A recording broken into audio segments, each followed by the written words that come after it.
또 이어서 나가보도록 하겠습니다. 뭐 언제든지 괜찮아요. 하실 말씀 있으시면은 좀 하십시오. 목사님 질문 좀 네네, 하겠습니다. 네네네, 네, 장로님. 네네네. 아, 아까 이 포로 아시리아하고요, 네네네, 바벨론 그 포로 얘기하는 중에 아시리아하고 바벨론하고 그 포로 정책이라 그럴까, 그리고 네네네. 포로 내 상황 요거 차이를 좀 조금 해주시면 좋겠는데요. 아시리아 이거 이제 식민 정책을 쓰잖아요. 네네네. 다른 사람 그거하고 바벨론 포로 때는 그게 좀 차이가 나는지, 거기 첫 번째 질문입니다. 그다음에 두 번째는 바벨론 포로 주로 그 얘기할 때 아까 토목공사 중심으로 노동력이 필요해서 전쟁 포로가 주로 그렇게 했다 그랬는데요. 그러면 왜 일반 무지렁이 백성들은 놔두고 귀족과 기술자 이렇게 이런 사람들을만 포로로 끌어갔는지, 그 사람들도 다 그냥 노역을 시켰는지, 아니면 그냥 그 중에 일부는 다 바로 무슨 그런 다른 목적으로 있잖아요. 그러니까 육체 노동 시키는 게 아니고 토목공사로 가지 않고 궁중이나 다른 누구죠? 다니엘이나 이런 사람들처럼 그렇게 했는지, 구체적인 포로들의 상황이 네네네. 어떻는지 그게 궁금합니다. 네. 예. 일단 그 첫 번째 말씀하신 그 아수르가 등장을 할 때에 그 예언자들은 뭐라고 이야기를 하는가라고 하게 되면은 맞서지 마라, 맞서봐야 안 된다. 그건 하나님께서 징계하시게 보냈기 때문에 그 하나님을 대항하는 것과 같다. 이제 그 예레미야도 그렇게 이렇게 이야기를 이제 이렇게 하는 건데, 근데 그 당시 왕이나 또는 그 귀족 관리들은 자꾸 이제 요거를 외교라든지 뭐 기타 등등의 방식으로 다 해결해 보려고 그러는 거예요. 그래서 우리 예언서는 지금 이제 요런 배경에서 지금 이제 그 전개가 되고 있거든요. 근데 어쨌든 이제 가수가 팽창을 하고 그럴 때에 그때 요게 지금 이제 그 지도 아까 이제 하나 안 보여지는 거 여기 이렇게 보게 되면 이스라엘이 지금 영역이 여기에요. 이스라엘이 이렇게 차지하고 있었어요. 이스라엘이 남반국 유다는 여기입니다.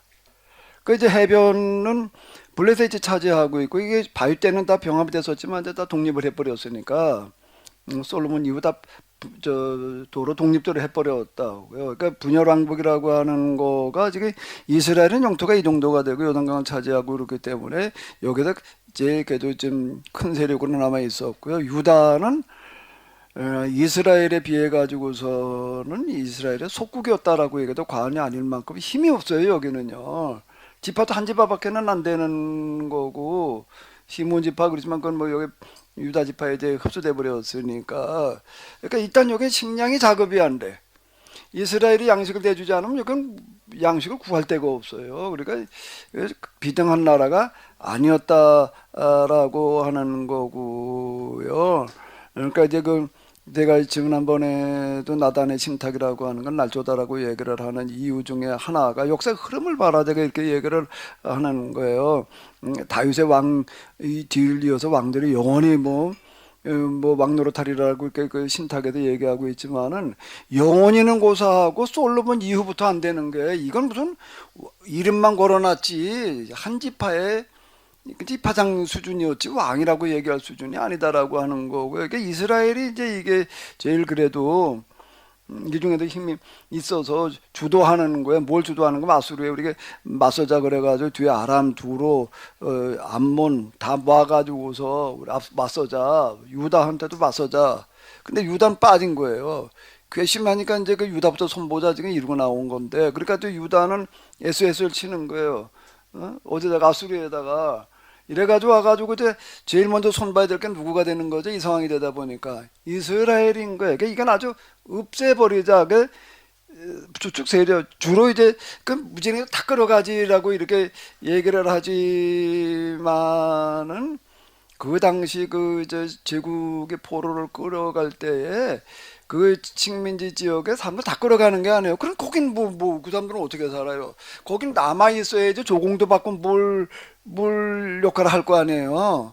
다 가져가 버리면은 그게 오히려 자기 돈에 많이 나왔은 게 남아서 거기 있으면서 지배를 받으면서 그 자기 영토가 되는 거 아니에요. 그리고 대신 뭘 받아들이는 거예요?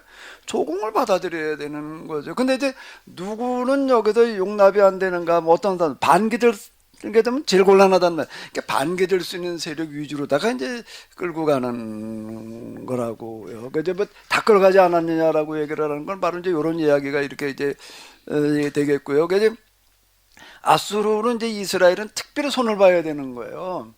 다 그렇게 끌고 갔다는 얘기가 아니고 여기는 특별히 주축 세트를 이제 더 이제 응징을 하고 끌고 가면서 아까 이제 여기 이렇게 얘기를 한 것처럼 가면서 어떻게 하는다 흩어놓는 거야. 아주 없애버리는 거야. 그러니까 다시 돌아와 가지고서 어쩌고 저쩌고라는 거를 못 하겠고, 그리고 현재 남아 있는 사람들 이제 무지랭이들만 남아 있는 건데 그냥 내버려두면 또 이것들도 또 어떻게 될 수가 있을 테니까 어떻게 하는 거야? 전혀 융합될 수 없는 사람을 끌어다 놓는 거. 그 이제 사마리아인이라는 게 이래서 등장을 하는 거예요. 사마리아인이라는 거가 북왕국의 수도가 사마리아였잖아요. 그 집 거기다 갖다가 여기 사람들을 끌어다 놓는 거예요. 이거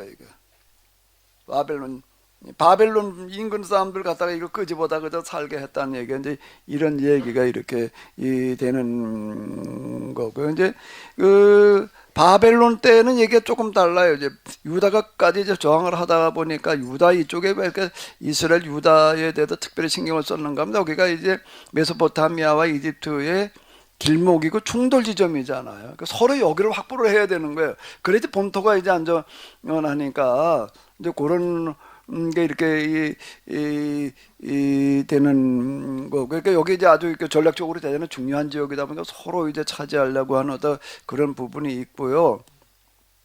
그래도 이제 바벨론에서는 포로를 이제 끌고 가면서 흩어놓지 않고 바벨론에다 갖다 모아다 놨다.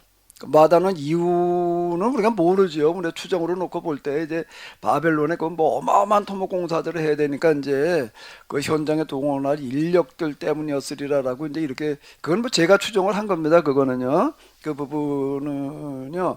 그 끌고 간 사람들이 그냥 뭐 애어른할 거 없이 다 노역으로만 이제 주로 끌고 끌려가는 거죠. 그런데 이제 아수르도 그렇고 바벨론도 그렇고 이걸 이제 땅덩어리를 한번 우리가 놓고 봐봐. 이게 어마어마하게 넓은 지역을 다 지배하려니까는 뭐가 필요한 거죠? 공무원이 필요한 거예요. 공무원을 자국인들만 가지고서는 충당이 안 되는 거예요. 너무 넓고 너무 많아가지고. 그리고 여러 나라들이라면 이 공무원 가운데 뭘 해야 될 사람이 있어야 되는가라고 한다면은 자국민 가지고서는 얘기하기가, 자국민 가지고서는 어려운 거예요. 아니, 말이 통해야 될 거 아니에요. 이놈의 외국어를 언제 그걸 가르쳐 가지고서 이놈을 갖다 써먹어요. 이게요. 응?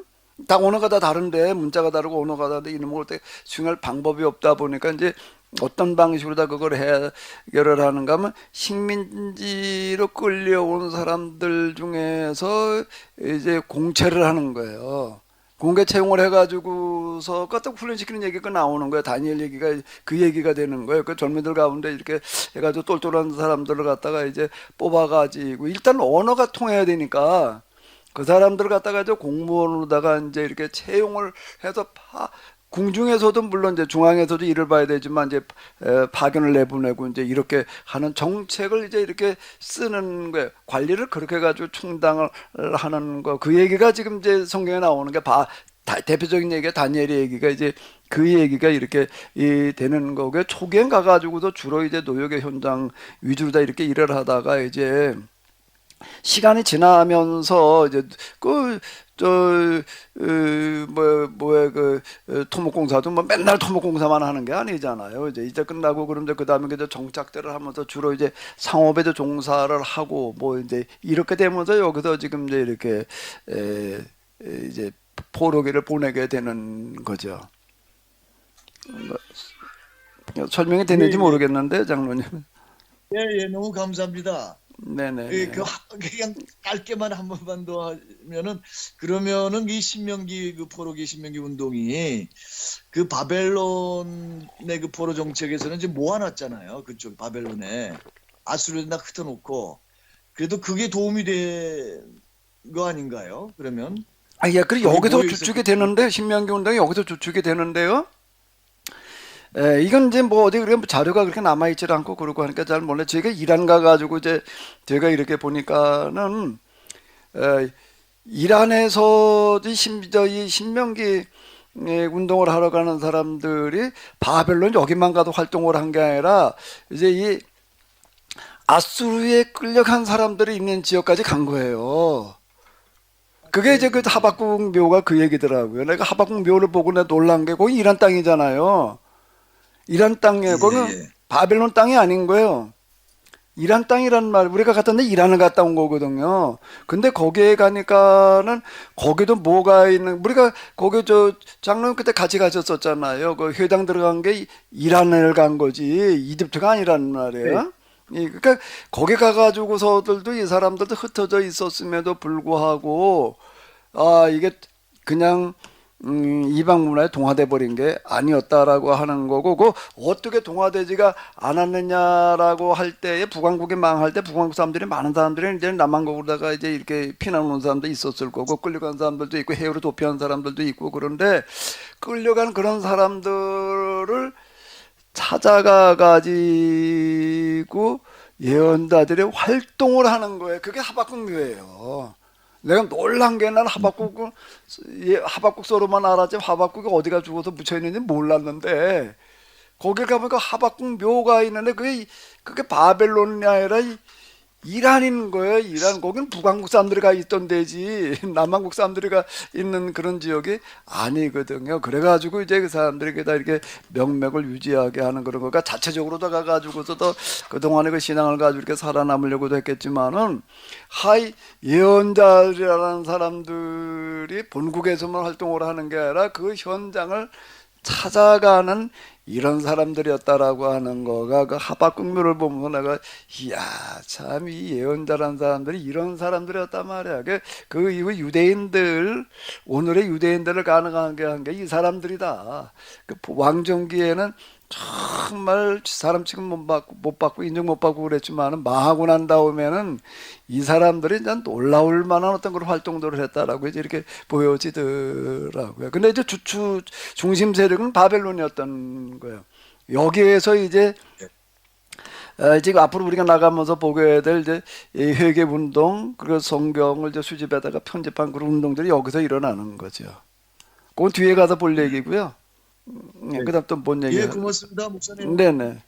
목사님께서 네, 지금 감사합니다. 포로기 신학을 말씀하실 때, 예언자들의 그 시각에서 예언자들이 계약법을 지키지 않아서 망했고, 이제 계약법으로 돌아오면, 다시 귀환하고 하나님께서 계약법을 실천할 기회를 주시리라. 그렇게 해석하는 것은 목사님이 해석하는 포로기 신학이다. 그 얘기를 몇 번 하셨는데 그럼 다른 분들은 포로기 신학을 어떻게 해석을 하는지 그게 궁금하고요. 또 두 번째는 좀 간단한데 지도 5에 보면 바벨론이 위에 갈대아에 있는 바벨론도 있고 밑에 바벨론도 있고 네모칸에 그거는 그러니까 위에 있는 그거를 확대해 놓은 거. 크게 이거 해서 확대해 놓은 그렇게 거예요, 이거. 이거 보여준 안 거죠. 보이니까 조금 확대해 놓은 이런 거고 요 지도에서 요거는 그런 거고요. 일반 신학자들은 포로기 신학이라고 하는 말을 별로 안 써요. 포로기 신학이라고 하는 말을 별로 안 쓰고 신명기 운동 또는 이제 신구약 중간기, 제성전기 속에서 이걸 다뤄 나가는 거예요. 사건들 그 흐름 위주로 이렇게 이제 전개해 나가는 어떤 이제 이런 거고요. 근데 이제 물론 포르게 신학이라고 하는 그런 말을 이제 쓰기는 쓰는데 제가 거기다 특별히 이제 강조를 하는 거고 제가 얘기하는 포로의 신학이라고 하는 거는 이제 뭐 그 이제 장인성 교수님도 포로의 신학이라고 하는 책이 이제 있어요. 그게 이제 나한테 많은 도움이 되고 이제 그러기도 했는데 나는 이제 거기다 어디다 초점을 맞추는가 하면 예언자들의 역사 신학, 역사 해석 여기다가 초점을 맞춰 놓는 거예요. 왜 그렇게 초점을 맞추겠어요? 그게 오늘 우리에게 중요하니까. 오늘 우리가 당면한 게 포로기는 이스라엘의 생존 문제가 걸리는 상황이었고, 오늘 우리는 인류의 생존 문제가 이제 교회의 사활도 물론이고, 교회가 이대로 가다만 이건 뭐 사라질 수밖에 없어. 특히 우리나라 같은 경우는 그래. 유럽의 그 독일에 있는 이제 지금 목사님 얘기 들어보니까 독일 같은 경우에는 코로나 상황을 통해 가지고서 교회가 얼마나 부흥이 되는지 예배 드리는 사람이 꽉꽉 찬대요. 전엔 다 떠났다 그냥 뭐 배 이상 부흥이 됐다. 우리는 지금 한 10배 부흥됐나? 10배 쪼그라드는 것 같아 지금. 우리하고 다르다. 그렇게 이제 뭐 예배 드리는 상황을 보내왔더라고요. 그런 사진을 보내와서 야 여기하고 거기하고 여기하고는 완전히 반대가 되고 있단 말이야. 지금 이제 교회도 사라지게 생겼고 인류가 사라지게 생긴 거예요. 지금 이게 아직 지금 푸틴이 지금 핵단출 가지고 맨지작거리고 있잖아요. 그럼 뭐 하나 터지기 시작하면 이제 이게 뭐 끝장날 판인데 이런 위기 거기다 생태계 뭐 포로나 뭐 이제 복합적으로 몰려와 가지고서 이제 이게 인류 역사상 가장 큰 위기를 맞았다. 이 위기의 신학인 거예요. 포로의 신학은. 위기의 신학인데 여기다 초점을 맞춰가지고서 그 포로의 신학이라고 하는 게 예언자 신학이야. 그러니까 예언자들의 어디다 초점을 맞추는가 하면 역사 해석에다 초점을 맞춰가지고 우리가 이 시기를 조명을 해보면서 오늘 우리가 뭘 해야 되느냐는 걸 찾아보자. 이제 이번 세미나 이걸 해보려고 그러는 거예요. 읽어보는 게 끝날려는지 모르겠는데. 목사님이 얘기하시는 건 알겠는데 다른 분들은 그럼 뭐 제2 성전기 또 신구약 중간기 그러면은 그거는 어떻게 해석을 하는 건지 그냥 간단하게. 그건 이제 그러니까 아까 얘기했잖아. 그 시기에 전체적인 어떤 그런 신명기 운동 뭐 기타 등등 귀환해가지고 어쩌고 저쩌고 그리고 좀 마카비 전쟁 뭐 이렇게 끌고 나가는 거예요. 그 정도에서 그냥 사건 나열식으로다가 해석에 초점을 맞추는 게 아니라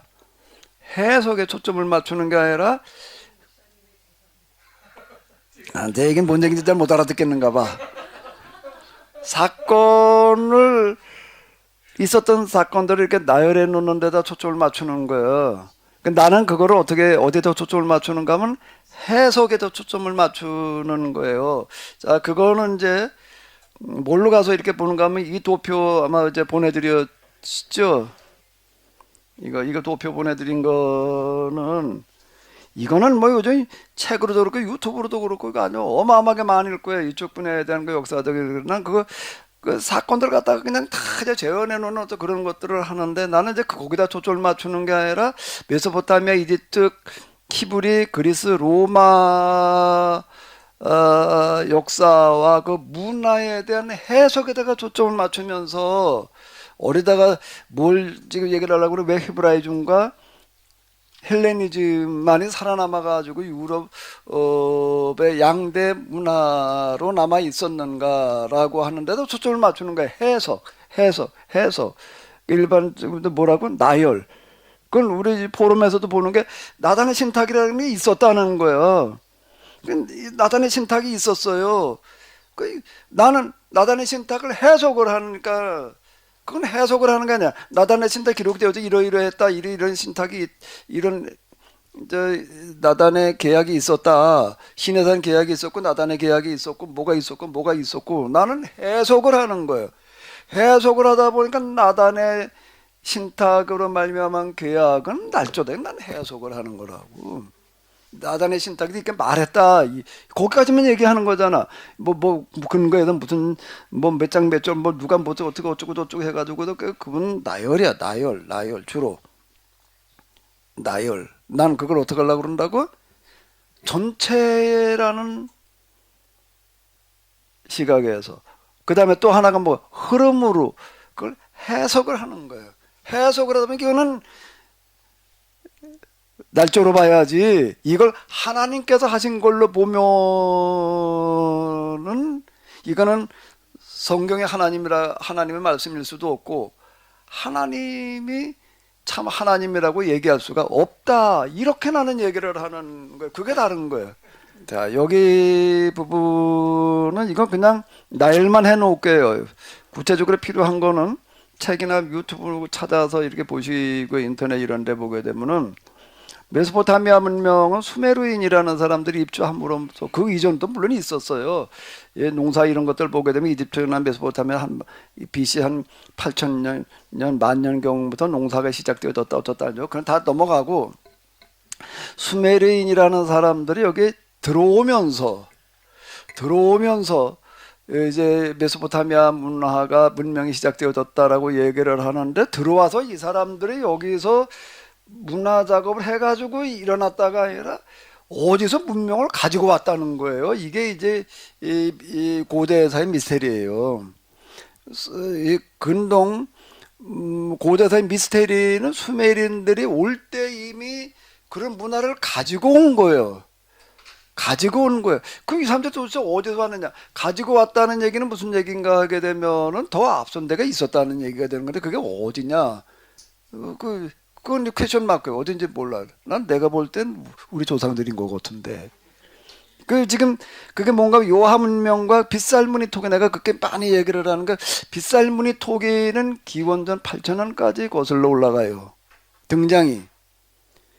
그리고 요하 문명이라고 하는 그 유물의 연대를 추적을 해보게 되면은 이게 지금 한 3,300년경, 내가 3,500년경이라 나는데 3,300년경, 200년경으로 이렇게 보더라고요. 수메르인들이 여기 들어온 거. 이건 훨씬 앞선 거예요. 고조선에 단군이 아니라 고조선을 해석을 할 때는 환웅에다가 초점을 맞춰가지고 해석을 해야지 돼요. 단군으로 거슬러 오고도 2300년에 불과하지만 환웅으로 올라가기 전에 BC 8000년으로 올라가는 거예요. 뭐가 그거 빗살무늬 토기와 그리고 삼국유사의 그 환웅의 이야기라고 하는 거, 그 놀라운 이야기. 그리고 수메르인이라는 게 무슨 뜻인가 하면 머리 때깔이 검었다는, 이건 머리 때깔이 검은 사람이 없어요. 이거는 동양인이었다는 얘기가 되는 건데 그전엔 답이 안 나온 거예요. 이제 그건 뭐 지금 여기 주제가 아니니까 넘어가고요.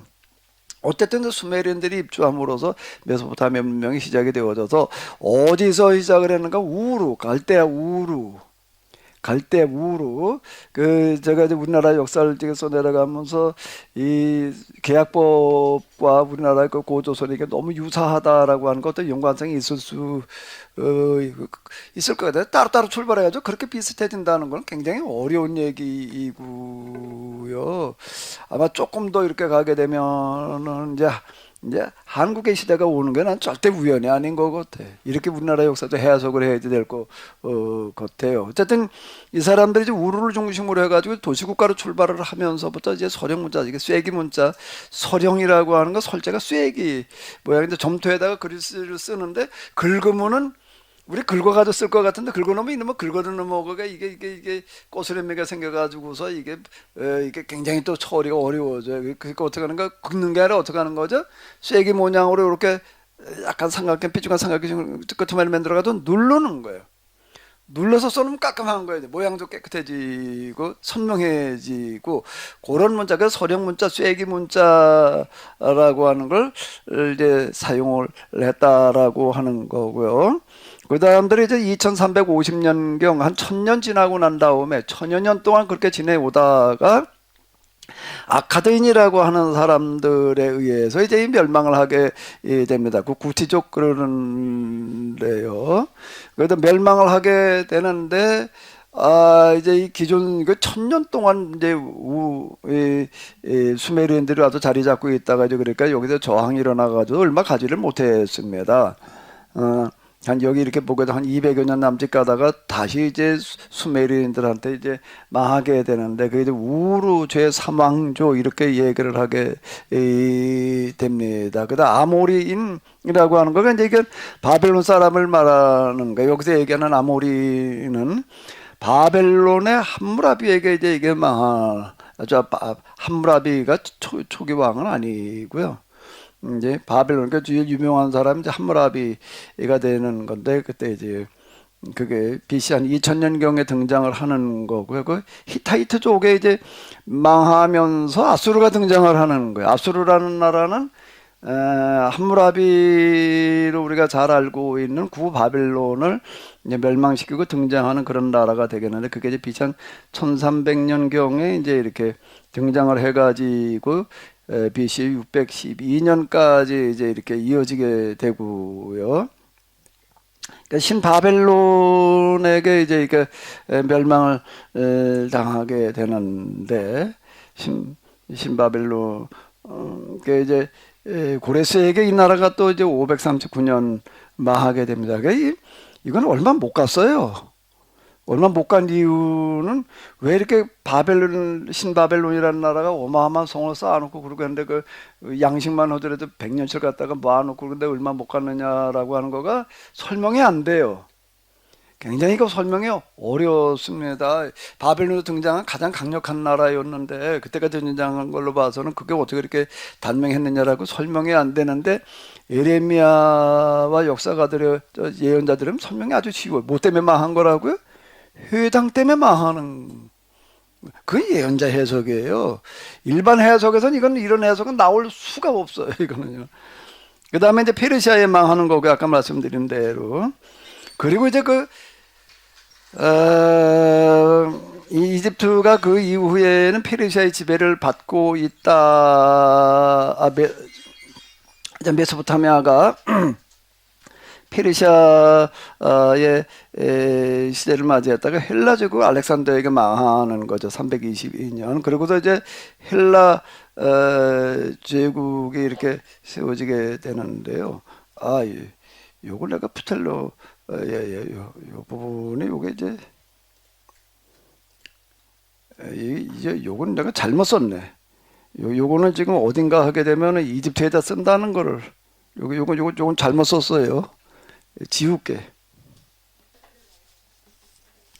프텔레마이오스 왕조를 오른쪽 중간에서 써야 되는 건데 요건 지워야 돼. 이 메소포타미아의 문화적인 특징을 보게 되면은 현세지향적이었다라고 하는 거. 제국이 여기서 그냥 그렇게 등장을 하고 정을 쌓아도 완전 그냥 뭐라고 그래야 되나 바벨탑을 쌓는 어떤 이런 형태로 가는 거예요. 그 현세지향적이었다라고 이렇게 볼 수가 있고 종교는 신화 그리고 다신교 그리고 이제 여기에 정치의 특징은 왕조 그 제국이라고 하는 거가 한 특징이 되겠고요. 이집트로 넘어가게 되면은 여기는 우리 그냥 뭐 애굽 그리고 바로 그냥 그렇고 알고 있는데요.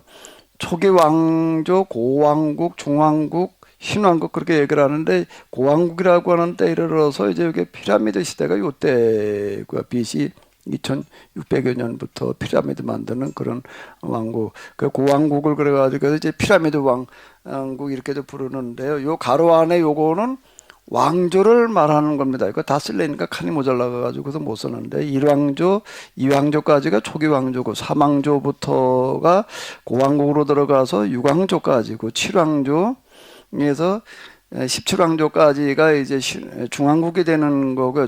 이 신왕국 18왕조 여기 31왕조까지 가게 되는데요. 이트의 그 왕조가 굉장히 복잡합니다. 근데 이제 플루테올마이어스의 마네토라고 하는 그 역사가가 있었는데 이 사람이 이제 그 정리해 놓은 것들을 일반적으로 다 이렇게 좀 따르고 있어서 제가 요것도 여기다 적어 놨는데요.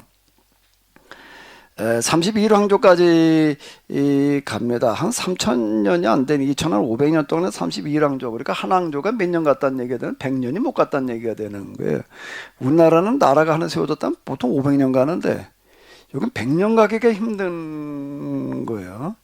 신왕국 시대에 이르러 가지고서 이제 아까 말씀드린 대로 내부적으로 통일을 하게 되고요. 그리고 이제 제국으로 발돋움을 하게 돼서 이제 제국 시대가 열려졌다라고 이렇게 이제 평가들을 하고요. 그다음에 그 출애굽이나 그런 게 다 이 시대를 얘기를 배경으로 하고 있는 겁니다.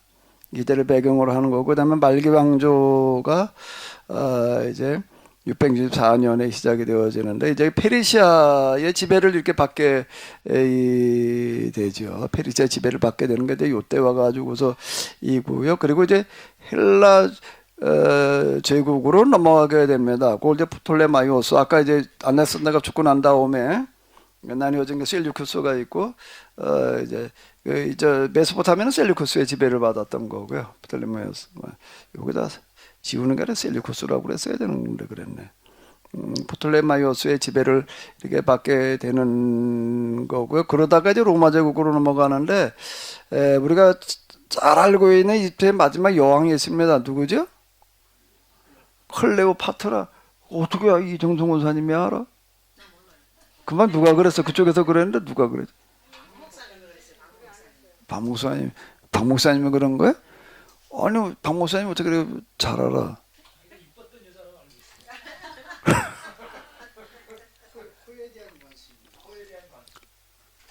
클레오파트라의 코가 뭐 조금만 높았더라면 뭐 세계 역사가 달라졌을 거다라고 하는 그런 얘기는, 이 여자는 헬라 제국의 여왕이 아니라, 이집트 제국의 여왕이 아니라 헬라 제국의 여왕이에요.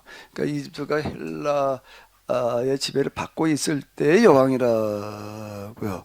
근데 이제 요때가, 클레오파트라가 있을 때가 로마가 등장할 시기예요. 로마가 등장을 해가지고 저 지금 헬라 제국을 이제 병합해 들어갈 그 시점에 이제 요렇게 되겠는데, 클레오파트라가 이렇게 살았던 그 시점에, 그리고 이제 그 로마 제국 내부에서도 이제 서로 이제 세력 다툼을 할 고를 때인데, 이제 클레오파트라를 여기 이제 끌어들이는 거예요. 누가 끌어들이느냐에 따라 가지고서 이제 판도가 바뀔 수 있는 어떤 이제 그런 상황이었던 건데, 클레오파트라 코 얘기 나오는 거는 뭔가라고 하게 되면은 그 여자가 어떻게 처신하느냐에 따라 가지고서 그 이후에 역사가 이제 바뀔 수 있었다. 이제 그거를 이제 얘기를 하는 거예요. 그 전쟁이 무슨 전쟁이가, 그 영화나 이런 걸로 악팀 전쟁? 그 확실하진 않은데 이게, 난 기억이 그렇게 잘 되질 않아서. 맞아요?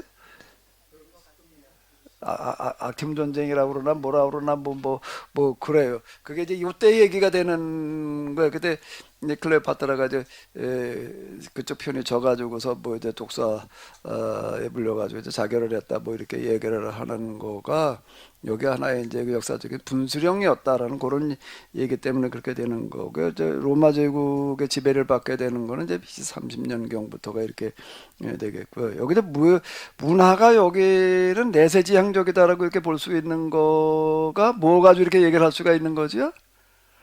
여기는 현세지향적이다는 건 바벨탑 가지고 얘기를 하는 거. 바벨은 성. 이건 그냥 아주 영원히, 물론 여기 신이 있고 뭐 어쩌고 저쩌고 내세 말하긴 하지만 여기는 여기다 초점을 맞추는 거고, 그런 성 쌓는 데다 그냥 잘 그러는 거고. 이집트는 뭐야? 피라미드 뭐 그냥 내세 무덤이야 이제. 그래서 저쪽에 내생지향적이다 이제 이렇게 볼 수가 있는 거고, 종교로 보게 되면 신화. 근데 이게 태양신, 이제 다신교였는데요. 태양신이 두드러지는 그런 거다 그래가지고 태양신 나 뭐 이렇게 얘기를 해요. 신의 이름을 이제 나 그러는 건데요. 여기도 그 왕조 제국 그냥 이걸로 끝나요. 특별한 어떤 이념이라고 하는 게 없었다라고 하는 거고요. 가나안과 히브리를 같이 본다라고 하고, 고대 가나안은 그 여리고라고 하는 데가 그 굉장히 오래된 도시입니다. BC 뭐 한 10,000년경까지 올라가요. 그때부터 거기 뭐가 등장을 했다, 뭐 공동체가 등장을 했다, 이렇게 얘기를 하는 거고요. 그 여리고가 대단한 데입니다. 이쪽에서 메소포타미아나 이집트에 뒤지지 않을 만한 역사를 가지고 있다라고 하는 거고요. 이제 BC 한 3,500년경부터 고대 가나안 시대가 열렸다라고 이렇게 볼 수가 있고, 두로라는 데가 이게 아주 중요한 요충지였어요. 해변에 있는데 요게 그 섬이어서요. 요게 알렉산더도 이거 점령하는데 굉장히 애를 먹었다라고 하는데, 하다 안 돼가지고 그 이제 해협이 좀 짧으니까 장병들을 동원해 가지고서 흙을 퍼다 날라 가지고서 메꿔 가지고 들어가서 점령을 했다. 뭐 그렇게 얘기를 하더라고요. 바알, 아세라, 그리고 소음국가가 이제 특징이 되겠고, 여기에 이제 히브리인들이 입주를 하는 거죠. 애굽에 들어가는 거가 이제 1500년경이 이렇게 되는 거고, 뭐 그 사울 다윗이 1000년경이 되는 거고요.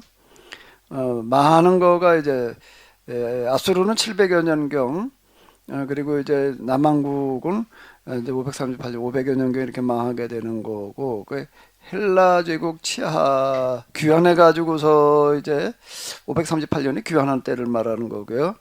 586년이 망한 때고 이제 그런데 헬라 제국 치하에 이제 들어갔다가 마카비 전쟁, 그 이제 뒤에 가서 이렇게 보게 될 거예요. 그 하스몬 왕조라고 하는 게 등장을 하게 되고요. 그 이후에 이제 BC 63년부터는 이제 로마 제국의 치하를 지배를 받게 되는데, 종교로 본다라고 하게 되면 계약법 종교다라고 하는 거, 그 종교 문화가 이제 종교 문화다 특징이. 그러니까 계약법, 유대교, 그 정치는 신정 체제가 되는 겁니다. 그리스를 보게 되면은 여기도 뭐 그 이전 뭐 역사가 좀 있는데 그냥 넘어가고요. 이제 문명으로 저긴 주로 이제 그리스 역사를 얘기를 할 때는 주로 분류를 합니다. 크레타, 미노스 문명, 미케네 문명, 도리아, 아르카이 문명, 그 도시국가가 여기 등장하는 게 하나의 이제 특징이 되겠고요. 도시국가라고 하는 게 무슨 얘기가 되는가 하면 한 도시들이 독립적으로 국가를 이루어가는 거예요. 아테네, 고린도, 스파르타, 우리가 잘 알고 있는 그런 나라들이 대표적으로 도시국가. 아까 이제 우루도 이제 도시국가로 출발했다는 얘기가 그런 거고요. 로마 제국도 로마라는 한 지역에서 도시국가로 출발을 하는 거예요. 그러다가 점점 세력이 커져가지고 제국까지 가는 데도 있고 이제 그런데요. 이 마라톤 전쟁이라고 하는 건 뭔가라고 하게 되면 아테네와 이제 이 페르시아가 부딪히는 전쟁이 이렇게 되게 그 거대한 페르시아 아까 그 봤잖아요. 그 페르시아 제국과 아테네가 도시국가가 맞서가지고 싸우는 전쟁이에요. 이게 자꾸 얘기가 많은 이유가 뭔가 하면 거기서 이제 역사가 뒤바뀌는 현상이 나타나기 때문에 그 어떻게든 아테네가 이길 수 있었느냐, 뭐 이제 이런 것들이 이제 주요, 그것도 뭐 아마 영화 무슨 뭐 엄청 많아요. 좀 더 자세하게 보실 분들은 이제 그거 이렇게 보시면은 되는 거고요. 그 이후 이제 그 이전부터 이제 아테네가 마라톤 전쟁에 승리하면서부터 그쪽 지역에 이제 하나 이제 패권을 이제 가지게 되고 이제 그렇게 되는데, 여기 이제 고전기라고 불리는 것은 철학자들이 등장을 하는 시기가 이제 탈레스 545년 죽은 시기를 얘기를 하는 겁니다. 사망 시기 조금 왔다 갔다 해요. 몇 년요. 약 그렇게 보시면 되겠습니다. 소크라테스가 죽은 때가 399년경, 플라톤이 347년경, 아리스토텔레스가 322년경, 요때 이제 그 중요한 철학이 형성되어지는 어떤 이런 거가 이렇게 되겠고요. 알렉산더로 말미암아서 헬레니즘 시대가 열려가게 되다가 마지막으로 이제 AD 30 BC 30년 이제 그러니까 뭔가 하게 되면 여기 이집트가 헬라 제국 국가였기 때문에 여기 망함으로써 이제 막을 내리게 되는데, 여기 문화가 철학 문화였다. 자연 철학, 인문 철학, 이건 뭐 제가 수시로 말씀드렸던 건데, 근데 종교에서는 히랍, 그리스 신화 유명하잖아요. 그리고 그냥 다신교, 그냥 그 수준이었다라고 하는 겁니다. 정치에서 이제 민주정, 아테네에서 실시했던 그런 민주정이 하나의 주로 특징이 되겠고요. 로마를 보게 되면은 그 이전에 주로 있었지만 로마라는 도시국가가 등장하던 시점부터를 이제 로마 역사를 주로 이제 이렇게 보게 되는데, 그 BC 753년경이고요.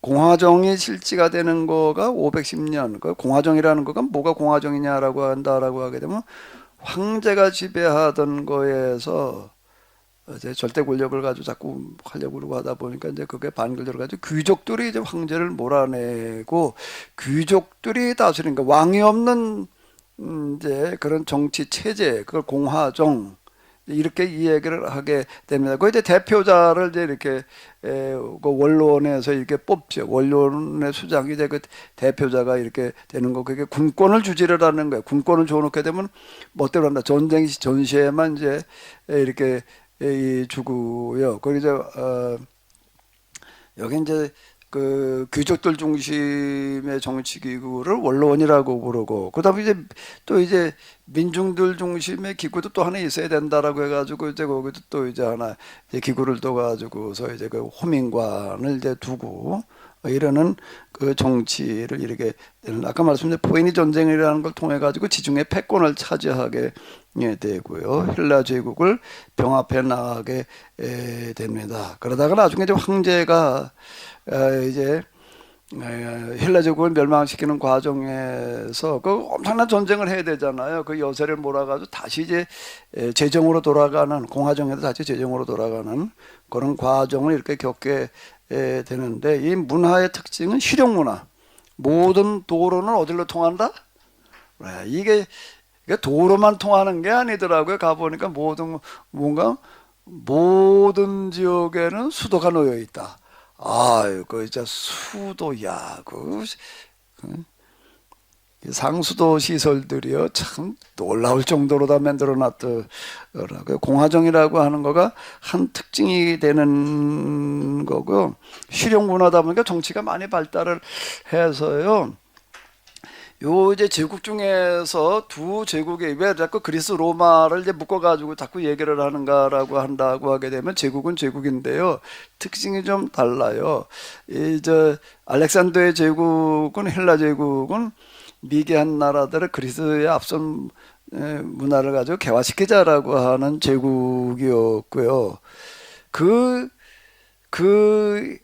헬라 문화가 하지중해 전반을 다 이렇게 지배를 해가지고 로마 제국 시대에 헬라어가 공용어가 되는 거예요.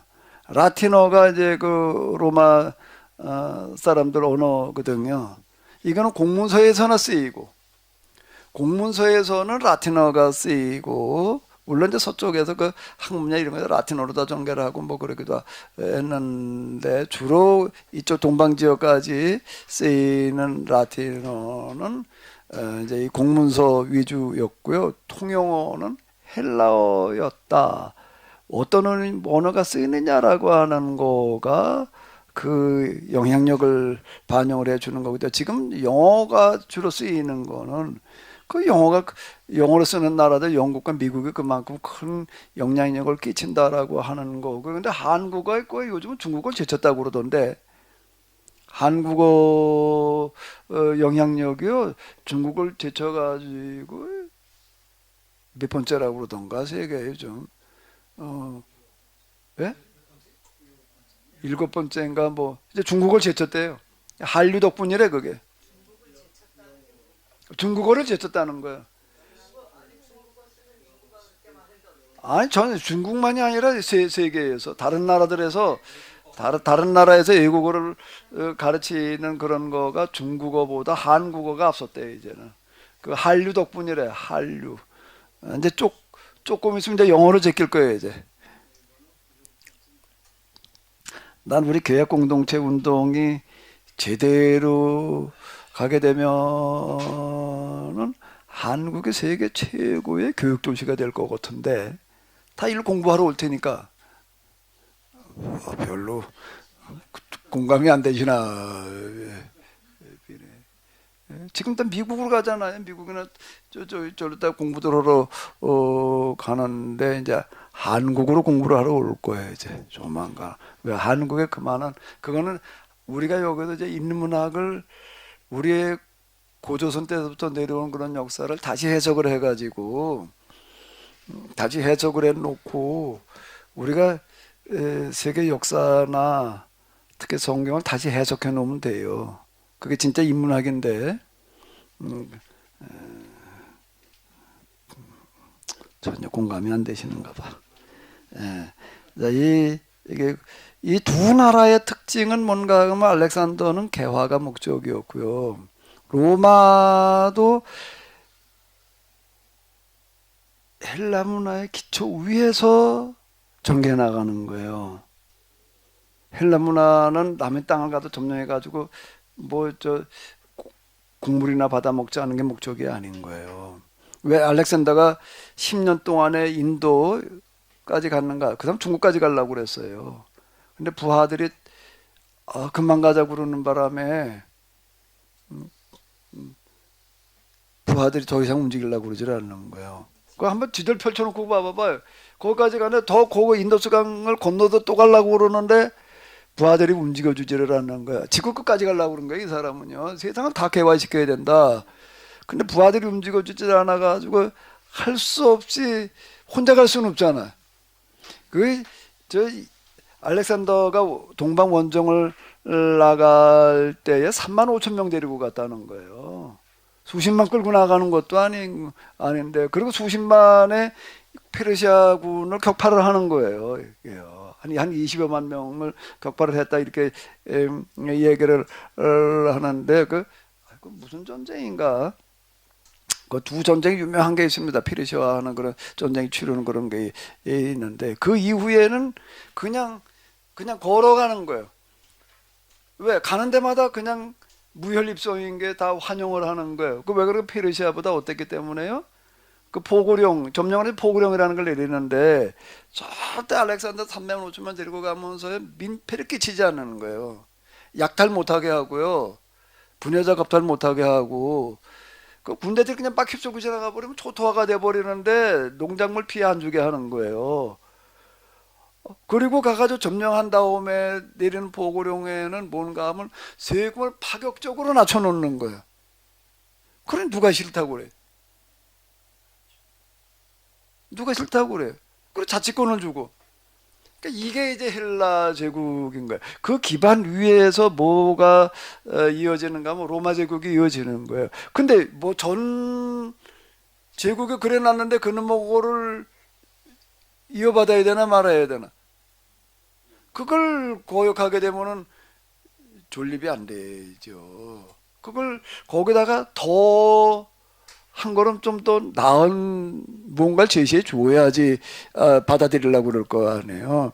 그게 뭔가 하게 되면 모든 길을 로마로 통한다는 그런 얘기는 비자 없이 마음대로 돌아다니면서 상업 활동을 하게 하는 이런 걸로다가 혜택을 이렇게 주는 거고요. 그리고 어느 한 지역이 지진이나 이런 걸로 말미암아서 폐허가 돼버려도 자력으로다가 일어설 수 없으면 중앙정부에서 도와가지고서 그거를 다시 재건을 해줘요. 이래놓으면 누가 싫다고 그래요.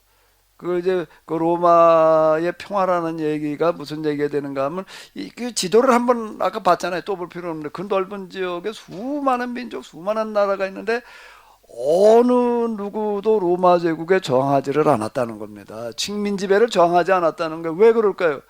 식민 지배 받는 게 독립한 것보다 못하면은 저항을 하려고 그럴까 안 하려고 그럴까? 러시아 우크라이나 전쟁이 왜 일어날까요? 러시아에 속해 있으면 어떻게 하는 거예요? 불편한 거예요. 근데 속해 있는 게 더 좋다 그러면 전쟁이 날까 안 날까? 안 나죠. 똑같. 그 밑에 있는 수많은 나라 민족들이 독립하려고 생각을 안 했다. 그게 로마의 평화라는 얘기예요. 왜? 독립한 것보다 여기 로마의 지배하에 있는 게 훨씬 나니까 세금을 걷어간다고 그러는 거가 내기는 내지만 훨씬 유리한 거예요. 왜?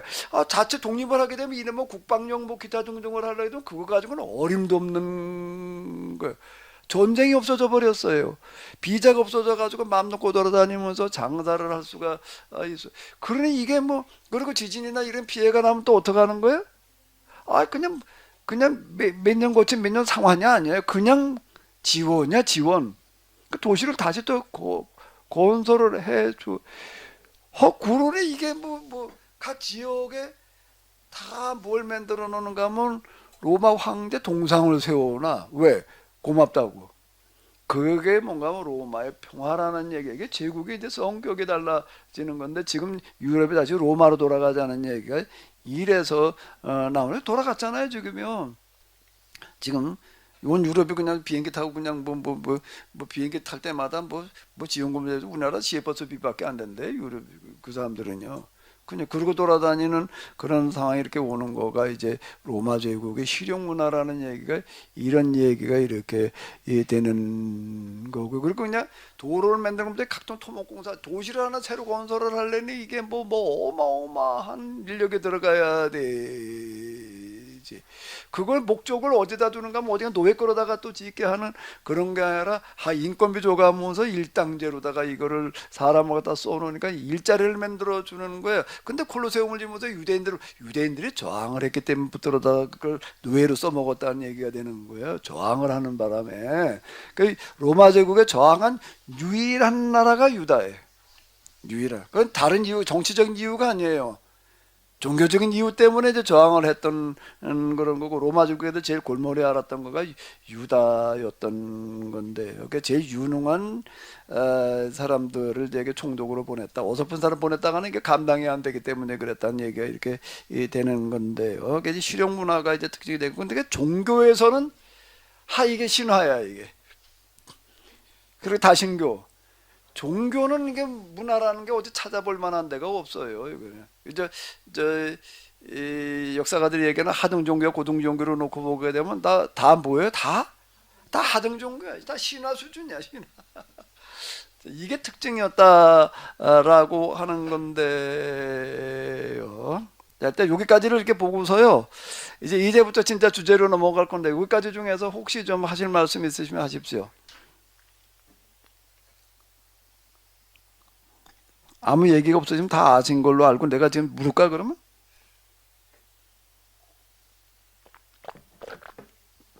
구체적인 것까지는 여기서 다룰 수가 없습니다. 흐름만 보는 거예요. 흐름과 성격만 보는 거예요. 그 수준에서 저도 그 이상은 몰라요. 관심 있어서 그냥 기웃겨로 들여다보는데 다 잊어버려. 조금 지나면 다 새나가가지고 기억에 남는 게 별로 없고, 필요하면 또 들여다보고 그래야 되는데요.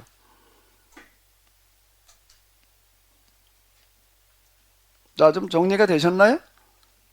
박 목사님.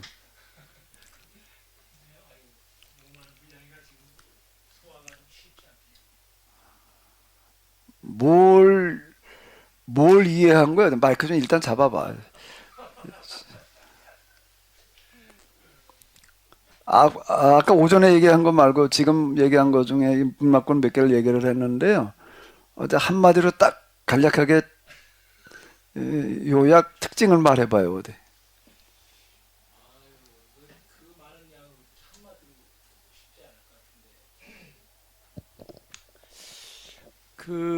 그런 가난을 둘러싸고 있는 세력들이 흐름을 얘기를 하시고, 그 가운데서 이제 아까 목사님 말씀대로 헬라 문화권, 히브리 문화권이 어떻게 남아서 생존할 수 있었는가.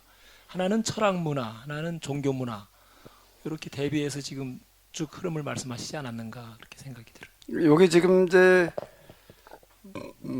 성경의 무대가 되는 거는 인류 역사의 현장 가운데에서요, 가장 뚜렷한 큰 제국들, 그리고 또 문화가 이게 지금 여기 이제 열거해 놓은 것만 몇 개예요 지금 이게.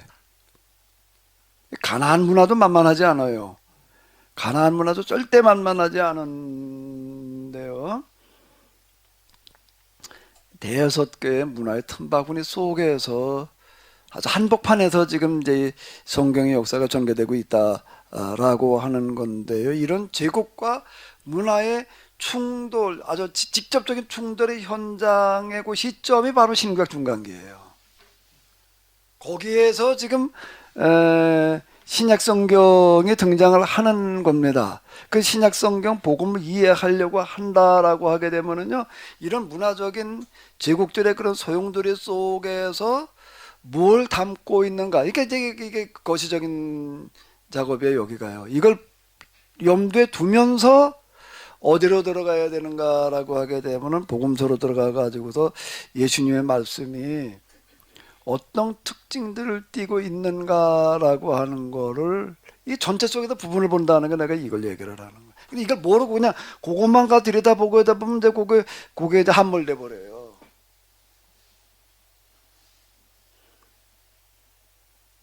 세계 어디에도 이런 문화적인 제국적인 소용돌이가 있는 현장을 찾아보기가 어려워요. 저 동양 뭐 이제 지중해라고 하는 거가 이제 그 역할을 하는 거야. 지중해를 가운데 두고 지금 이제 이게 로마 제국이 형성이 되어지고 각 문화권들이 포진을 해 있잖아요.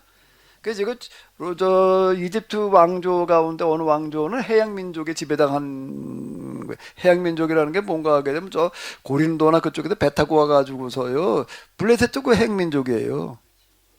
뭐 크레타 뭐 어디서 왔대나 뭐 어쨌대나 뭐 거기서 이제 철문을 가지고 들어오는 이제 가나안에 입주할 시점과 비슷한 시기이고요. 그 이전에는 또 저 이집트 가가지고서 이집트 무너뜨리고 거기서 왕조를 만드는 그런 일들까지 벌여. 그게 뭐 때문에 가능한가 하게 되면은 지중해 때문에 가능한 거고요. 그 지중해가 이 문화권들이 서로 교류할 수 있는 어떤 이런 게 도와가지고서 이런 것에 다 융합이 일어나면서 거대한 문화권 하나를 형성을 하는 거죠. 그러니까 세계 인류 역사에서 최고의 어떤 문화권 하나 형성을 해 놓는 거. 물론 중국과 인도가 있기는 하지만은 이렇게 서로 여기처럼 교류가 활발하게 제국의 충돌하면서 일어나는 데가 아닌 거예요. 여기는요. 예. 그런 현장 속에서 뭐가 만들어지는가 하게 되면 이 헤브라이즘 복음이라고 하는 게 만들어지는 건데요. 그러니까 이게 뭔가 하게 되면 이제 세계 최고의 작품이 만들어질 수 있는 토양이 이제 이렇게 준비가 돼 있다. 이제 그걸 여기서 하나 볼 수 있는 거예요. 그 틈바구니 속에서 어떻게 이제 이 복음서 그리고 기독교가 등장을 하는 그게 뭘 의미하는가 이렇게 이제 들어가 보자라고 하는 거죠.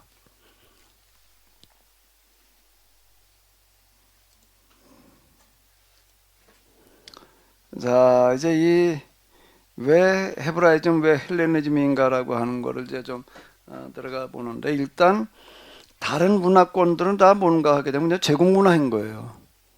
남이나 쳐들어가서 그냥 제국 하나 만들어 보자라고 하는데 그냥 어떻게 하다 보니까 내부적으로 통일을 이루고 그래갖고 그냥 팽창 정책 이상으로는 나가지를 못하는 건데 그 철학이 없는 거예요. 왜 가야 되는지에 대한 철학이 없는데 왜 가야 되느냐라는 철학을 가지는 게 그게 이제 알렉산더의 헬레니즘 제국이고요.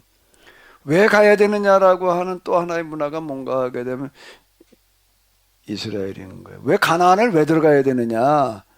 그냥 우리가 땅이 없으니까 이거 들어가서 땅 차지하기 위해서 그러면 이제 이게 그렇게 해석을 해버리게 되면은 다른 이런 제국 문화와 다를 바가 없어지는 거죠. 이스라엘의 정체성이 사라지는 거예요. 정체성. 제가 이제 포럼에서도 이제 그런 얘기, 이스라엘의 정체성이라고 하는 건 뭔가 하면 약탈 문화를 건져라라는 거였다. 그게 이스라엘의 정체성이고 존재 이유다. 그거는 어디서 찾아볼 수 있는가 이런 틀 속에서 그게 보여지는 거예요. 그건 어디도 없어요. 그런 문화는 알렉산더의 문화도 제국 문화도 없는 거고요. 로마 제국의 문화도 역사에서 유래가 없어요. 예? 제국 문화가 그런 제국 문화, 공화정, 민주정, 공화정 이렇게 얘기를 하는데 없는 거예요, 유래가. 그러니까 이제 그게 그 이후 살아남는 어떤 이런 거가 되는 건데, 그러면 헤브라이즘이라고 하는 게 정체성이라고 하는 거는 뭐냐, 존재 이유가 어디에 있느냐라고 한다면은 약탈 문화라는 건 뭔가 하면 전쟁을 종식시키는 걸 얘기를 하는 거예요. 전쟁을 종식시키고 그 다음에 어떻게 하는 거예요? 모두가 다 이렇게 평안하게 살아갈 수 있는 그런 세상을 만드는 데 있었다. 그렇죠. 종교적인 특징을 띠고서 이제 종교 문화가 되는 거고요. 그러면 왜 이런 철학이 나올 수가 있었을까? 왜 이런 알렉산더의 제국, 그게 이어지는 게 로마 제국이에요. 로마 제국은 헬라 제국 바탕 위에서 세워지는 거예요. 그 계승한 거지. 역행한 게 아니라고요. 역행한 게 거기다 또 플러스 시켜놓은 거예요. 플러스 시키는. 그러니까 이제 로마의 평화, 600년 로마의 평화라는 얘기가 그래서 나온 거라. 그 나중에 게르만 민족한테 넘어가는데 그게 이제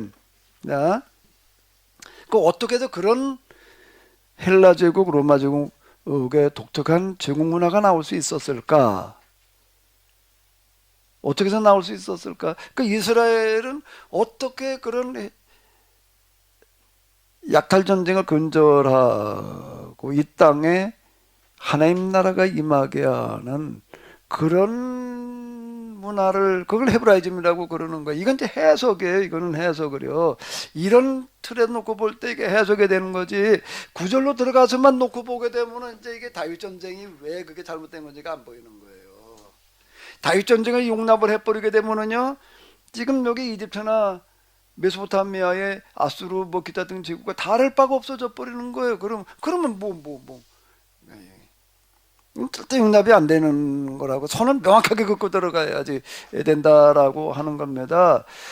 지금 우리가 다윗의 전쟁이라든지 나단의 신탁을 인정하고 들어가는 해석은 유대교의 해석이에요. 유대인들의 해석에 그런 해석이 없는 게 아니고 해석이 있는데 그건 유대인들의 해석이에요. 유대교와 기독교가 뭐가 다르죠? 저도 신학교 졸업할 때 비스름 올 때까지도요. 유대교와 기독교가 뭐가 달라 그러면은 이게 쉽지를 않더라고요.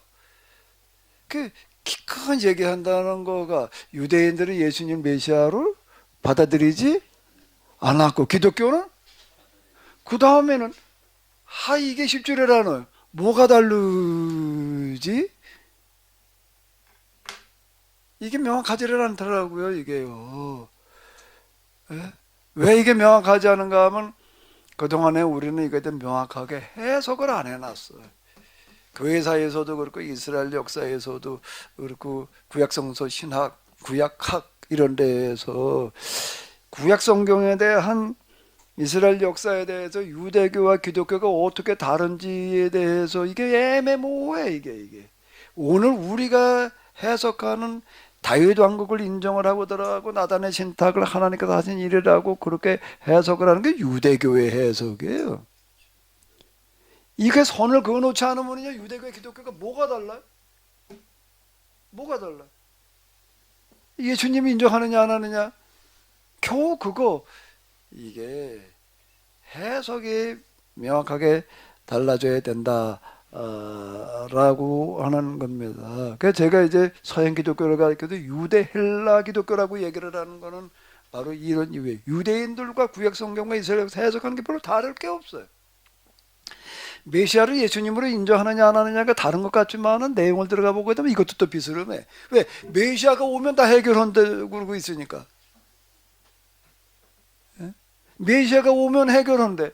그리고 메시아 올 때만 기다리고 있는 것도 비스름하고, 유대인들은 유대교 율법을 지키면은 그거 가지고 구원받는다 어렵다고 하는데 우리는 그냥 예수 믿기만 하고 구원론도 비스름해. 메시아관도 비스름해.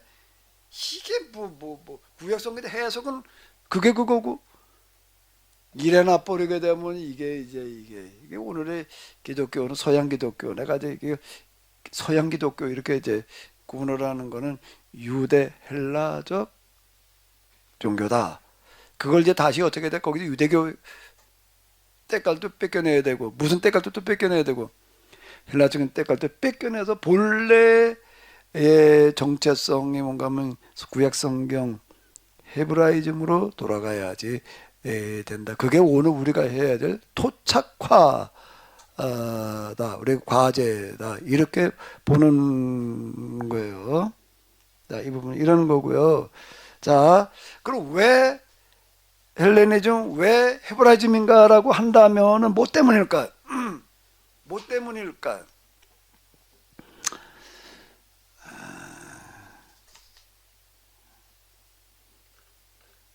이게 적절한 성경 구절 좀 하나 찾아봐. 박 목사님은 성경 구절을 다 외우지. 모르긴 답을 알려줬는데.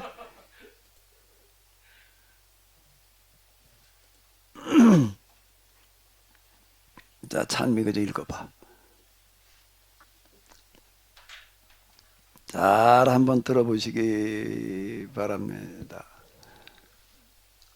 나더러 주여 주여 하는 자마다 다 천국에 들어갈 것이 아니요 다만 하늘에 계신 내 아버지의 뜻대로 행하는 자라야 들어가리라. 그날에 많은 사람이 나더러 이르되 주여 주여 우리가 주의 이름으로 선지자 노릇하며 주의 이름으로 귀신을 쫓아내며 주의 이름으로 많은 권능을 행하지 아니하였나이까 하리니 그때 내가 그들에게 밝히 말하되 내가 너희를 도무지 알지 못하니 불법을 행하는 자들아 내게서 떠나가라 하리라. 그러므로 누구든지 나의 이 말을 듣고 행하는 자는 그 집을 반석 위에 지은 지혜로운 사람 같으리니 비가 내리고 창수가 나고 바람이 불어 그 집에 부딪히되 무너지지 아니하나니 이는 주추를 반석 위에 놓은 까닭이요 나의 이 말을 듣고 행하지 아니하는 자는 그 집을 모래 위에 지은 어리석은 사람 같으리니 비가 내리고 창수가 나고 바람이 불어 그 집에 부딪힘에 무너져 그 무너짐이 심하니라. 예수님께서 이 말씀을 마치심에 무리들이 그의 가르치심에 놀라니 이는 그 가르치시는 것이 권위 있는 자와 같고 그들의 서기관들과 같지 아니함일러라. 이거 나라 주여 주여 예수 믿기만 하면 구원받는다. 그거 가지고 구원받는 게 천국 가는 게 아니라는 겁니다. 하늘에 계신 내 아버지의 뜻대로 행하는 자라들에게 이게 산상수훈의 마지막 결론 부분이에요. 이 부분이요. 또 우리가 지금 하나님 믿는다라고 하는 게 뭘 해야 되는 거냐 말이야. 주님의 이름으로 선지자 노릇하며 이 선지자 노릇한다는 거는 요즘 뭐 요즘 얘기하는 예언한다는 사람들 그 얘기를 하는 거예요. 예언. 예? 예언하는 한다는 사람들이 있잖아요. 그건 점치는 거와 별 다를 바가 없어요. 그거는요. 주의 이름으로 귀신을 쫓아내며 주의 이름으로 많은 권능을 행하지 아니하였나이까. 그럼 불법을 행하는 거다. 그러므로라는 거가 이제 뭘 얘기하는가 하면 요거 앞에 것들을 얘기를 하는 거야 주로. 예? 그러므로 누구든지 예수님의 말씀을 듣고 행하는 거는 무엇을 하는 거냐? 뭘 하는 거라는 게 집을 어디다 짓는 거라는 거예요. 반석이 뭐예요? 반석이 뭐가 반석이지요? 누구 사람 이름인가? 이승만 대통령 양아들이 반석인가? 송도에 그 큰 조상복합 건물 짓는 데를 이렇게 가봤더니요. 기초공사를 하는데 야, 집을 하나 지으려면은 저렇게 짓는 거구나. 포크레인에 들어가 가지고서 이제 뭐 그 지하 몇층 인가 그걸 이제 파내더라고요. 땅을 파내는데요. 파내기 전에 이제 그다 뭐 주변에 쭉 이제 말뚝을 박아 가지고서 무너지지 않게 해놓고서 이제 이게 파내고 거기 송도는 뻘이 60m래나 뻘 깊이가 세계에서 뻘이 제일 발달된 나라가 우리나라예요.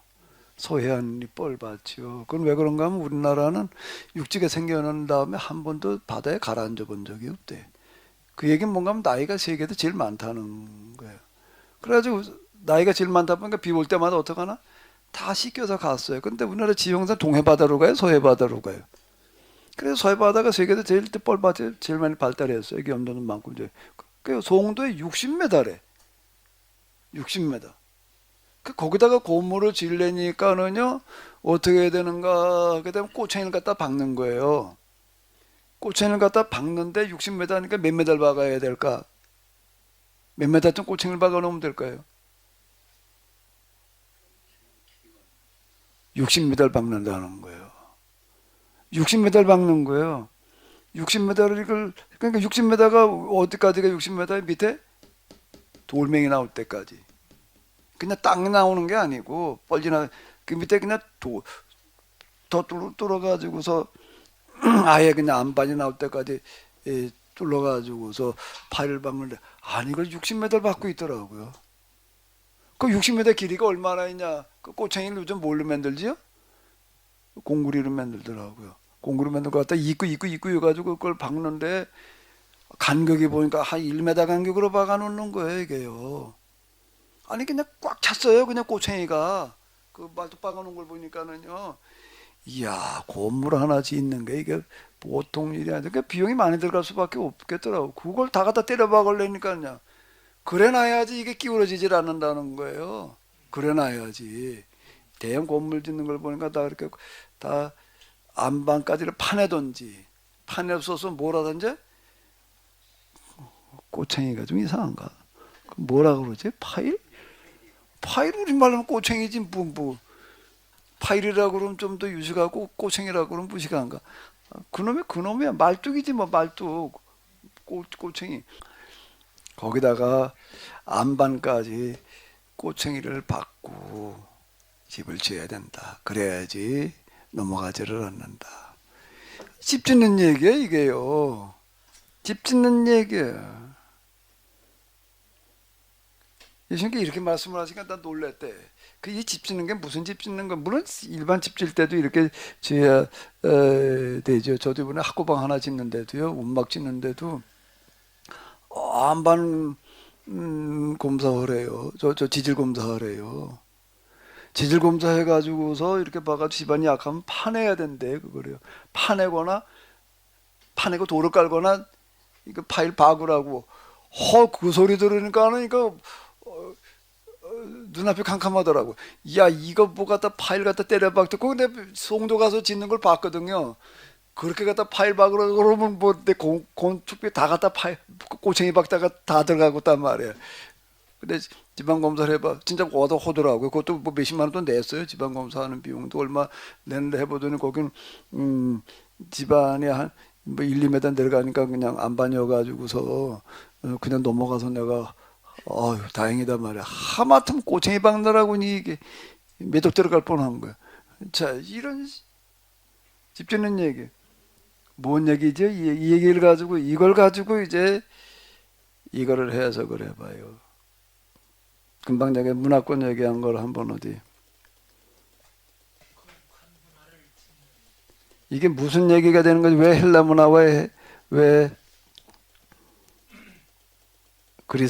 헤브라이즘이죠? 뭐 때문에 그런 거예요? 이건 무슨 문화예요? 종교 문화, 철학 문화라는 게 뭘 말하는 거죠? 종교 문화가 있고 우상 종교 중에서 이제 기복 종교가 있고, 그래서 종교라고 얘기를 할 때 고등 종교를 얘기를 하는 어떤 이런 건데요. 하등 종교, 고등 종교 뭐가 다른 거지요?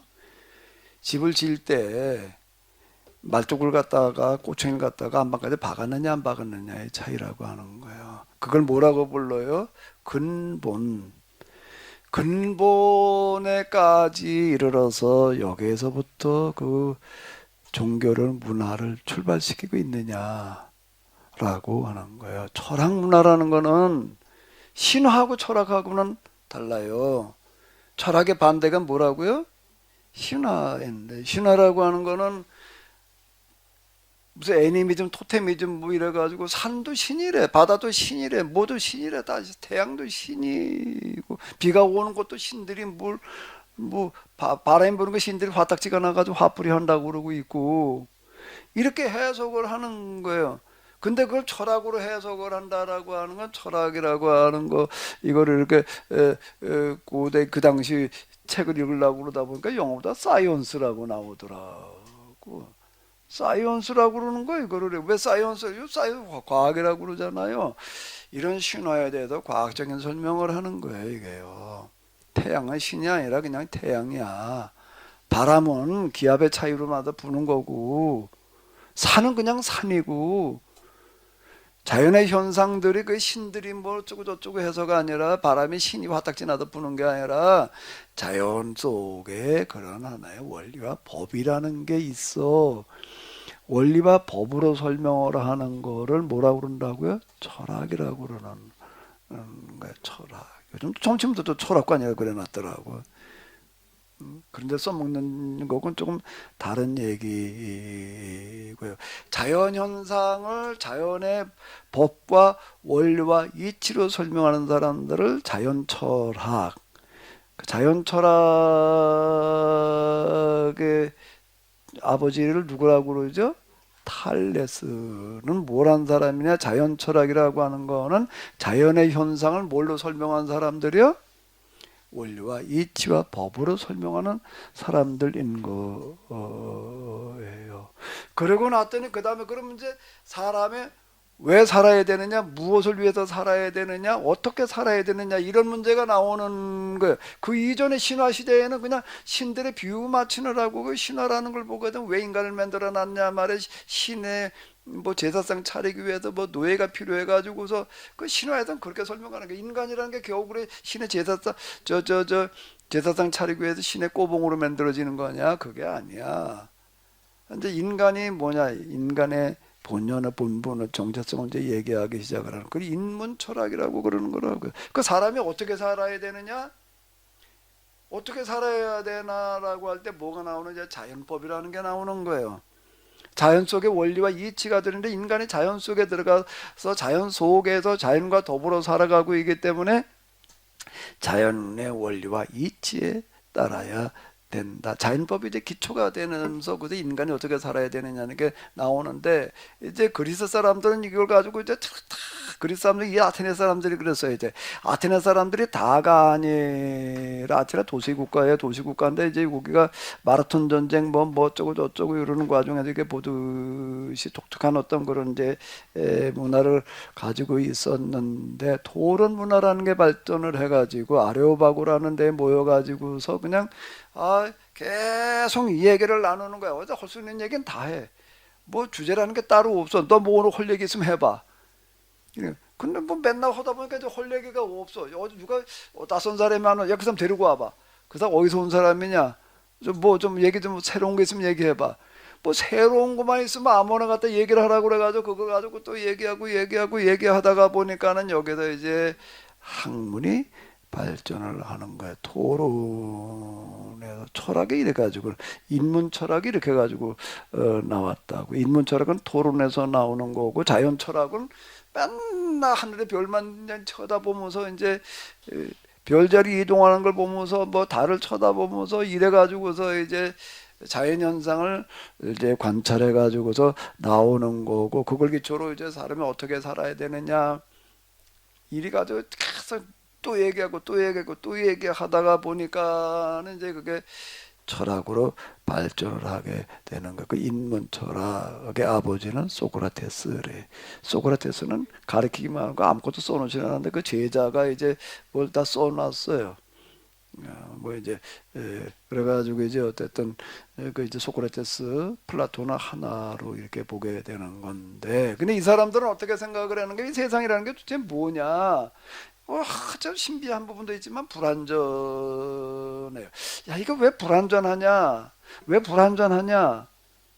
불완전하다는 건 뭔가 뭐 어디 완전하다는 게 있다는 건데, 완전한 게 있겠지. 완전한 게 뭐가 있지? 그 완전한 세계라는 걸 생각을 하는 거예요. 그 완전한 세계라는 게 어디 있어?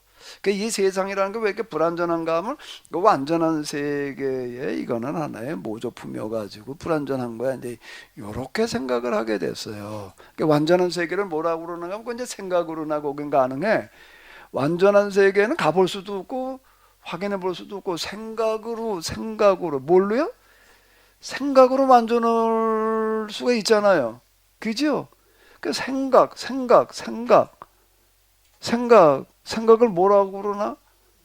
아이디어, 이데아. 그러니까 생각으로 해볼 수 있는 완전한 세계를 그 생각을 해볼 수 있는 거 뭐라고 불러야 돼? 그 이데아의 세계라고 그러는 거야. 이데아는 우리가 생각으로 해볼 수 있는 그 이데아 세계라는 게 진짜 있다고 생각을 하는 거야. 이데아의 세계는 완전한 세계야. 근데 우리는 지금 뭐야? 여기는 불완전해. 왜? 그거에 하나의 그림자와 같기 때문에, 오조품과 같기 때문에. 그럼 우리가 여기서 어떻게 살아야 되느냐? 완전한 세계를 지향하는, 그 세계를 꿈꾸는 그런 삶을 살아야 된다. 그러니까 이데아와 현상의 세계를 나눠놓고 여기서 이제 철학을 전개를 해 나가는 거예요. 완전한 세계의 삶을 우리가 여기서 재현해야 된다. 완전한 세계의 삶을 어떻게 해야 된다? 여기서 우리가 이게 중요한 겁니다. 재현해야 된다. 여기서 계명이 나오는 거예요. 여기서. 근데 아직 그걸 몰라. 그걸 어떻게 해야 돼? 가르쳐 줘야지. 이제 요게 중요한 겁니다. 헬레니즘이 그냥 나온 게 아닌 거예요. 이 문화 때문에 나오는 거예요. 그 완전한 세계 뭐 어쩌고 저쩌고 이렇게 얘기를 하는 게 뭐가 진짜냐 진리냐 그걸 이제 근본 아르케 그거를 이제 추구하는 그런 문화가 여기서 이렇게 만들어지는 거죠. 그러니까 이 완전한 세계가 어디 있는가라고 하게 되면 이데아의 세계에 있어. 그 생각으로나 가볼 수가 있어. 이렇게 얘기를 하니까 거기서 한 20년 공부를 했어. 이제 한 20년 공부한 어떤 사람이 어떻게 생각을 하는가 하면 가만히 있자. 이데아의 세계가 그런 세계일까? 그 아르케라고 하는 게 근본이라는 게 이데아의 세계에 있는 걸까? 현상의 세계는 그냥 그림자에 불과한가? 이렇게 생각하는 사람이 또 있는 거야. 생각은 뭐 마음이지 뭐 돈 드나 뭐 자유야. 여기는 생각을 누가 생각하지 말아라 말은 하지 말아라 그렇지만 생각도 하지 마라. 그럼 어떻게 막아? 생각이 뭐 혼자 생각하기는 뭐고를. 그래가지고 야 그거 말고 그러면 이데아의 세계에서 이거를 근본이라는 걸 찾지 말고 현상의 세계에서 한번 찾아보자. 이래가지고 현상에서 별의별 걸 다 뒤적거려. 그냥 뭐 무슨 식물도 가서 뭐 고기 물고기도 잡아다가 그냥 배때기도 째보고 또 말을 잘못했나? 뭐 그냥 별의별 걸 다 해보는 거예요. 이제 이게요. 해부한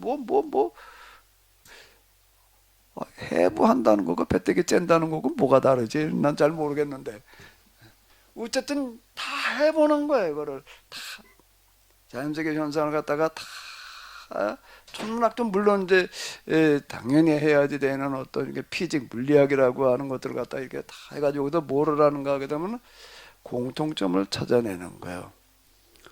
보편성을 여기다 찾아내가지고 두루 공통적으로 퍼져 있는 그 보편자를 이제 찾는 이런 작업을 이제 이렇게 해가지고서 거기에 이 아르케라고 하는 근본은 저 이데아의 세계에 있는 게 아니라 이런 물질의 세계 속에 원리로 들어있다. 이렇게 얘기하는 사람이 누구라고요? 아리스토텔레스. 그래서 그 무슨 그림 제가 전에 그 역사 헤브라즘의 길을 묻다라고 하는 거에서 둘이 플라톤하고 아리스토텔레스 세워놓고 그림을 뭐라고 그려놨죠? 플라톤은 어떻게 하는 거예요? 손가락 이렇게 하고 있고 아리스토텔레스는 아르케는 저기 이데아의 세계에 있어. 아리스토텔레스는 여기 땅에 있어. 자 이렇게 양대 산맥이 이루어지는 건데요. 게브리님 아르케에 따르는 삶을 살아야지 된다. 이렇게 된 겁니다. 이제 그런 거를 가지고 있던 아리스토텔레스가 어느 날 소배가 왔는데 가정교사를 오래 가야 돼 말아야 돼? 가야 돼 말아야 돼? 돈 준다고 그래가지고 간 게 아니야. 돈은 많이 준다고 그래가지고 갔지. 많이 준다고 그래가지고 갔어요. 그래서 거긴 아직 거긴 변방에 불과한 마게도니아 필리포스라고 하는 왕의 지 아들 좀 하다 가르쳐 달라고 그래가지고 10대 소년을 가가지고도 한 3년 정도를 가르쳤는데 그 뭐 시도 가르치고 문학도 가르치고 그러니까 이 서양이 배출한 최고의 지성인이 아리스토텔레스라고 지금까지 얘기를 하는 거야. 다방면으로 이 사람은 대단한 사람인 거야. 가서 열심히 가르쳤나 봐. 막 대충 가르치지는 않은 것 같아. 아리스토텔레스 열심히 공부를 해가지고서 뭐 그냥 전쟁 중에도 뭐 책을 들고 다녔다 이제 이렇게 얘기를 할 정도니까 학자를 대동하고 다녔다.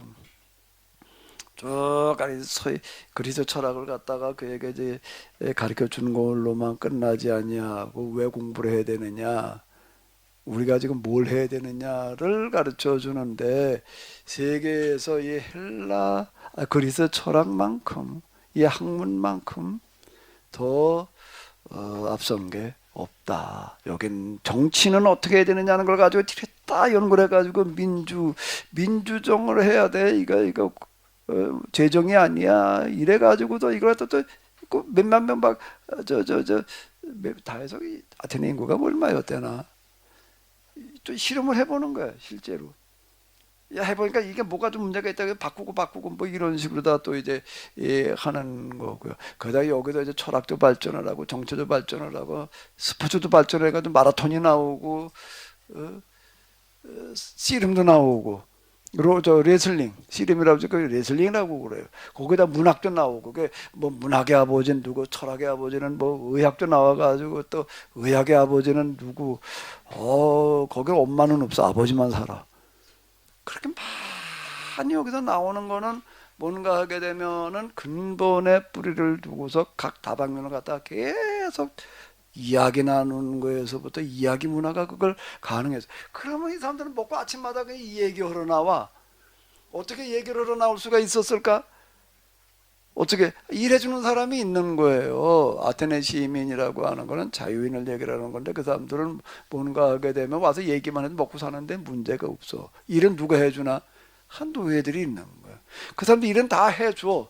다 해주니까 먹고 그냥 얘기 좋아하는 사람들 일부러 오라고 그런 것도 아니야. 의무도 아니야. 놀러 가고 싶으면 놀러 가고 술 먹고 싶으면 술 먹으러 가고 뭐 주색 잡고 싶으면 그러고 가고 그냥 그 나머지 사람들은 우리가 사도 바울이 아테네 선교 갔을 때 그 아레오바고 법정에서 하는 얘기 있잖아요. 그때까지 이어지고 있는 거예요. 그래가지고 그게 계속 이렇게 발전돼 나갔는데 아리스토텔레스가 알렉산더를 가르쳐 놨는데 이걸 가지고 전 세계를 우리가 개화시켜야 된다. 그게 우리의 할 일이다. 이래 가지고서 이제 이게 헬레니즘 시대가 오는 건데 헬레니즘이라고 하는 거는 아테네 사람들은 가리켜서 고서 헬라스인이라고 불렀대. 헬라스인이야. 헬라스인들인데 헬라스에서부터 이 문화가 만들어져서 헬라스인처럼 사는 거를 뭐라고 해? 헬라스, 헬레니즘, 헬라인이라고 하는 건 헬라스 사람을 말하는 건데 그 아테네에 있는 헬라스 사람뿐만 아니라 그들이 사는 방식대로 사는 사람 다 뭐라고 부르는 거죠? 헬라인이라고 부르는 거예요. 그게 그렇게 진짜 사도행전에서 만나는 거예요. 헬라인. 복음서에도 나와요.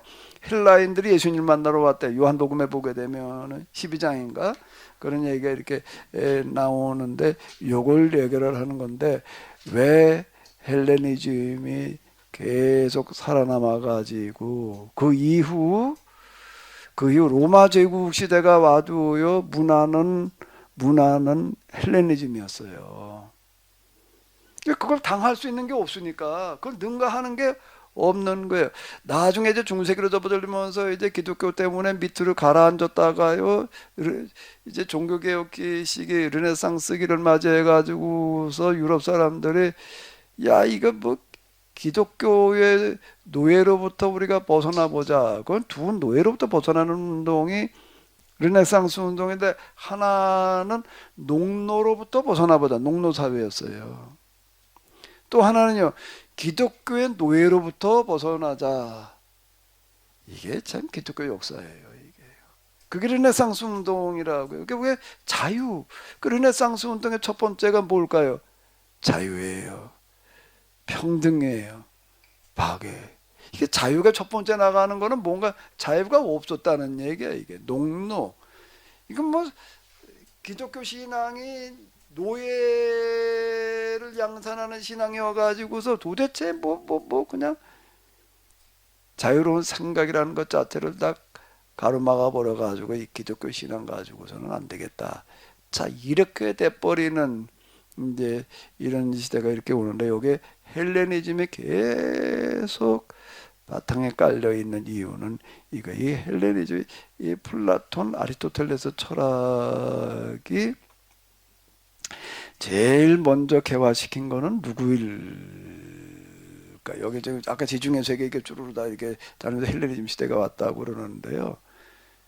그 철학에 진짜 또 하나 개화시킨 게 뭐지요?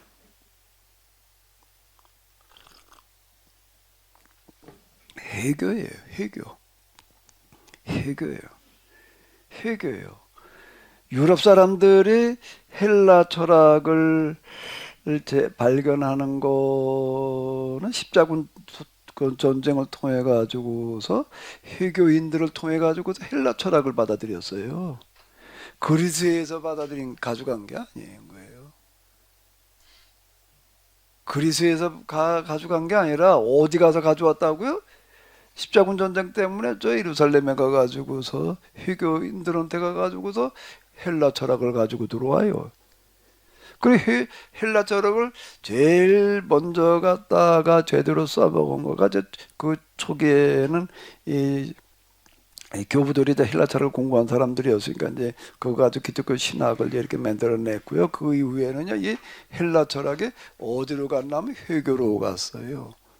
회교를 누가 가서 가르쳤을까? 거기 또 아리스토텔레스가 가가지고 또 회교에 어디 가서 가르쳐 줬나?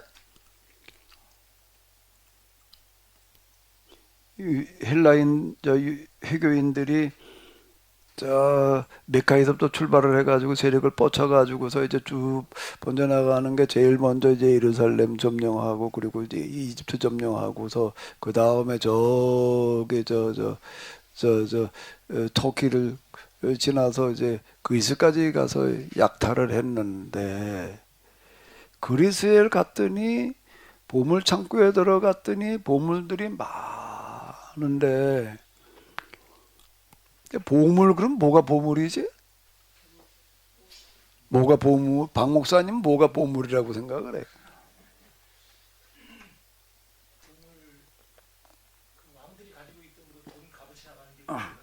금은 보화, 금은 보화 그런 것들 다 약탈해 가는데 금은 보화가 잔뜩 쌓이는 보물 창고에 들어가서 약탈을 하다가 보니까 큰 상자가 나오는데 아주 잘 챙겨놓은 거예요. 그냥 무언가 하고 뜯어봤더니 무슨 책이야.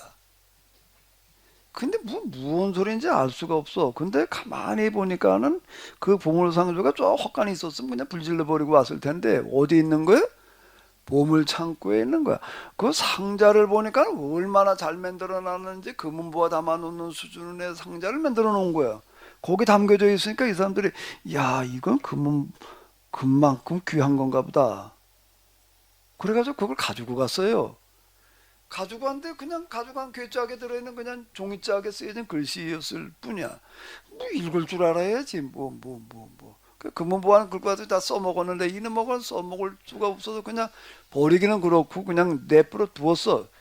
내버려 두었다가 이제 내버려 두는데 기다리는 거야. 뭘 기다릴까?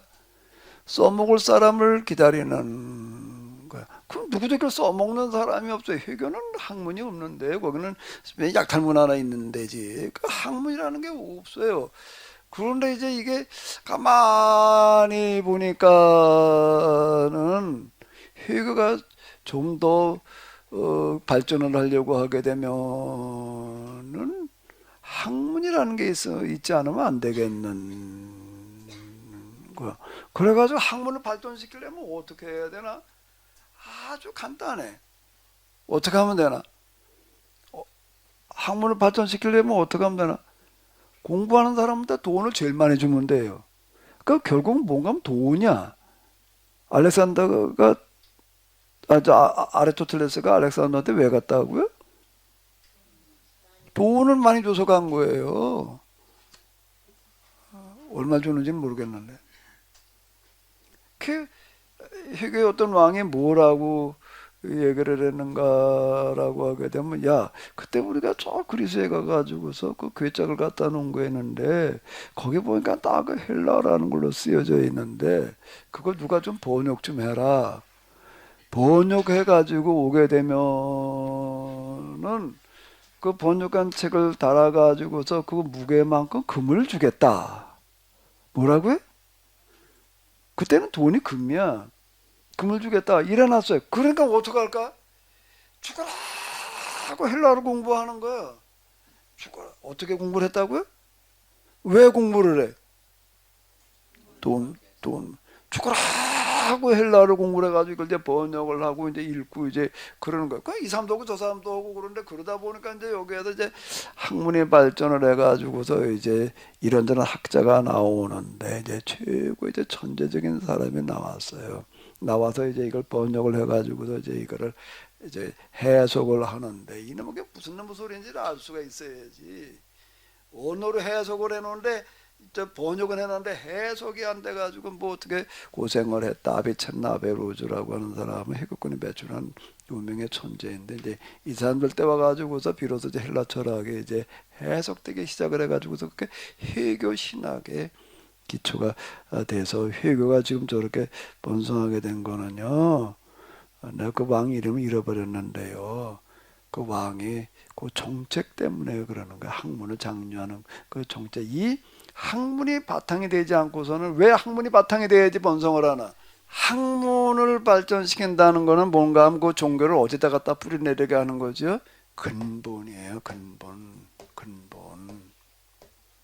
그래가지고 회교. 그 나중에 십자군 전쟁 때 회교인들을 통해 가지고서 헬라 철학을 그리스 철학을 이걸 배워가지고 가가지고서 서양의 르네상스가 시작되어지는 거예요. 그리스에서 가져가는 게 아니었다라고 하는 겁니다. 이 근본 문화 때문에 헬레니즘이 지금까지 이어져 내려오고 있다라고 하는 거고요. 그 히브리 문화는요. 헤브라이즘은 뭘까요? 이것도 또 하나의 뭐예요? 근본인데 어디다 뿌리를 내리는 근본이지요? 종교적인 뿌리를 내리는 거야. 하나님에다가 이걸 뿌리를 두는 거예요. 하나님에게다가 뿌리를 두는데 그럼 하나님 믿는데 뭐 하나님 믿는다고 다 그냥 다가 아닌 거예요. 여기는 근본을 어디다가 찾았을까? 헤브라이즘의 근본은 뭐지요? 헬라인들은 근본을 아르케라고 불렀어요. 헤브라이즘에서는 근본을 뭐라고 부르나? 뭐라고 부르나? 이스라엘 사람들이 이집트에 가가지고 몇 년 종살이를 하죠? 400년 종살이하는 그 삶을 근본으로 삼는 거예요. 하비루예요. 하비루의 삶을 하나님과 일치시키는 거예요. 하나님을 믿는다라고 하는 것은 바로 이런 인간을 가장 비참하게 하는 이 삶의 문제를 해결하는 거다. 자, 요렇게 가는 겁니다. 그게 근본이라는 거예요. 그게 구원의 길이라는 겁니다. 여기서 답이 나오는 거예요. 구원은 뭐 어떻게 받아야 되느냐는 걸 이걸 가지고 구원받는 거예요. 여기는요. 헬라에서는요. 아르케가 이데아에 있다. 만물의 보편성 속에 있다. 그게 아르케를 따르는 삶을 살아야 하는 게 그게 인간이 살아야 될 길이라고 얘기를 하는 거고 헤브라이즘에서는 반대로 뭐라고 얘기를 하는 거라고요? 노예와 같은 삶을 살아가는 그 문제를 해결하는 그게 곧 하나님 믿는 거다. 이렇게 얘기를 하는 겁니다. 헬레니즘 왜 이데아의 세계에다 갖다 놓고 보편성 속에 만물의 보편성에다 그렇게 얘기를 할 수가 있었느냐라고 한다면 아레오바고 때문에 그런 거. 아레오바고 문화예요. 아레오바고라는 게 뭐예요? 먹는 건 해결돼 가지고 먹고 사는 거 걱정이 없는 사람들이 앉아 가지고서 그리고 탁상공론을 하는 거야. 그거를 뭐라 그러는 스콜라주의라고 그러는 겁니다. 스콜라라고 하는 거 스쿨 학교인데 그거는 한가한 사람들이 다니는 게 학교였어요. 그래서 그 스쿨에서 나왔다는 얘기는 헬라 철학은 스쿨의 산물이에요. 학교의 산물이에요. 헤브라이즘은 어디의 산물이라고요? 노예 현장의 산물. 이게 얘기가 달라지는 거예요. 초기 기독교가 아주 교리 논쟁을 하면서 헬라 철학에 기반을 두다가 보니까 천국을 자꾸 얘기를 하는 거예요. 천국에 가지고 다 해결된다. 이렇게 얘기를 하는 거예요. 근데 이거를 헤브라이즘으로 돌아와서 이렇게 놓고 보게 되면 천국은 저기 어디 있는가 아니라 이 땅에 여기에. 여기에서 우리가 하나님 나라를 실현해 나가는 그거가 곧 뭔가라고 하게 되면은 그게 곧 뭐라는 거예요? 근본을 추구하는 거다. 근본이 여기 있다고 보는 거예요. 이게 달라요. 근데 우리는 이거를 갖다가 근본을 잘못 두었어. 내가 이제 서양 기독교를 유대교, 헬라교라고 얘기를 하는 건 바로 이런 이유고, 이거를 이제 우리의 과제가 뭐라고요? 어디로 돌이키는 거예요? 이거를요? 헤브라이즘으로 돌이켜서 이 땅에 하나님 나라가 실현되어져서 이 애굽의 노예와 같은 그런 사람이 오는 세상을 만드는 그거가 뭔가라고 하게 되면은 우리의 할 일이 것이다. 이렇게 얘기를 하려고 그러는 거죠. 이게 뭔가라고 하게 되면은 다른 건 다 없어져 버리고 마는데 왜 메소포타미아 문명이 사라져 버리고 말았는가? 왜 이집트 문명이 사라져 버리고 말았는가? 집을 어디다 지었기 때문에 모래 위에다 지어놨어. 제국에다 지어놓으니까 이네먹에 다 날아가 버리고 사라져 버리고 없어요. 제국 문화라고 하는 거는 그거는 며칠 못 가. 그거는 제국 문화에다 갖다가 이네 뭐 메소포타미아 문명을 세워놓고 그 탑이나 쌓다가 맞는 거예요. 이제 성이나 쌓아놓으면 되는 줄 아는데 그까지 그거 가지고 버텨내나 안 되는 거예요. 성 쌓는 문화, 피라미드나 만드는 문화 가지고 되는 노릇이 아니었다. 그 다음에 다 쳐들어가 가지고 또 너희들 끌어다 그런 거나 만드는 거 가지고서는 그건 흔적도 없이 사라져 버려가지고 모래바람 속에 지금 딱 지금 묻혀 있어서 그거 고고학이라는 이름을 가지고 발굴하고 있는 거예요.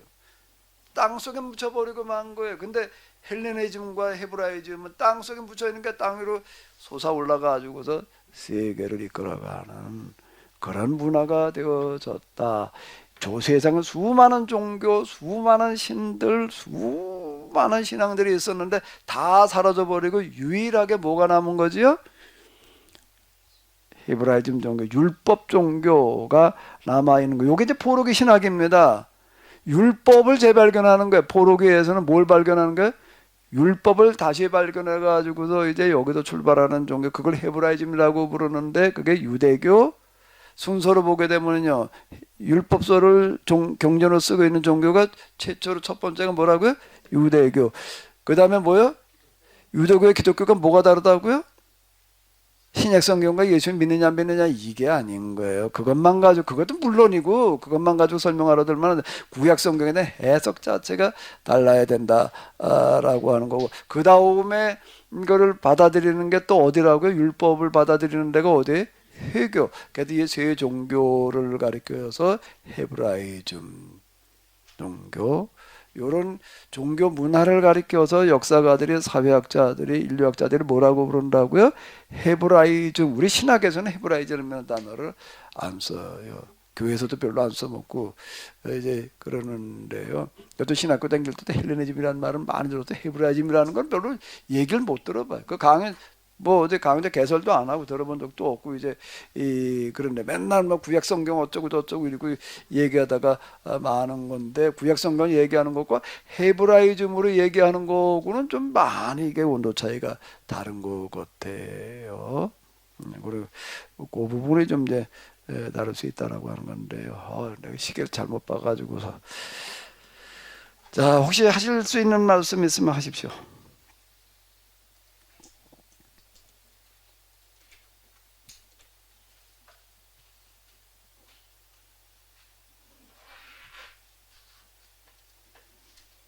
그래서 로마 문화가 지금까지 남아있는 이유는 근본에 뿌리를 박았기 때문에 그러는 거예요. 헤브라이즘이 지금 남아있는 것도 마찬가지로 설명할 수가 있는 거고요. 자, 그럼 이제 다음 주부터는 이제 이 포로기, 그 상황, 뭐 기타 등등으로 좀 이렇게 들어가 보도록 하겠습니다. 그러니까 일정표는 이미 보내드렸죠.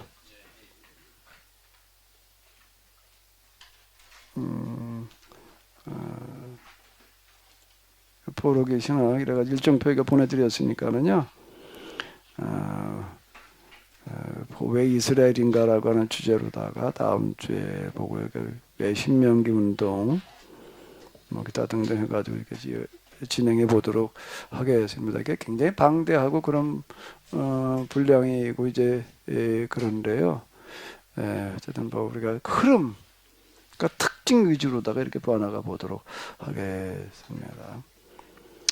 좀 시간이 지났지만 그래도 좀 노래 한 곡 좀 부르겠습니다. 광야에서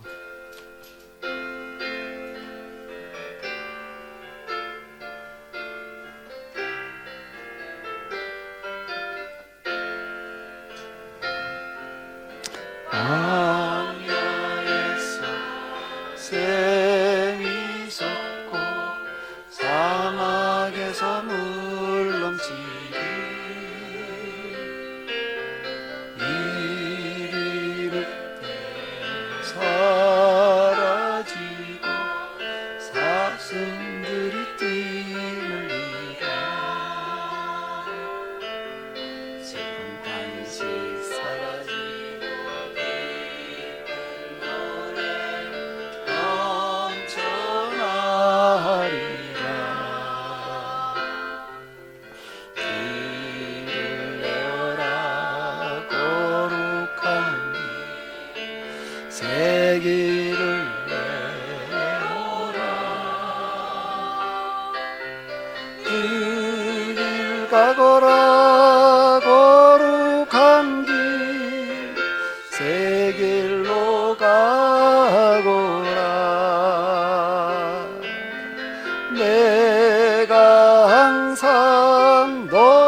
듣는 자 듣게 되리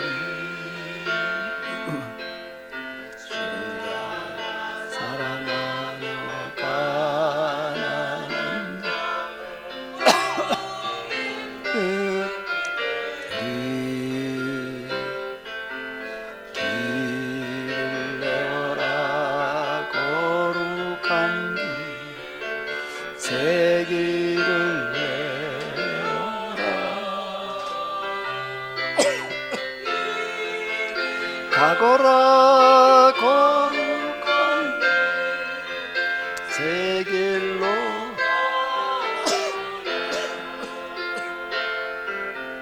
내가 항상 너와 함께 그 길을 가리 길을 내어라 거룩한 길을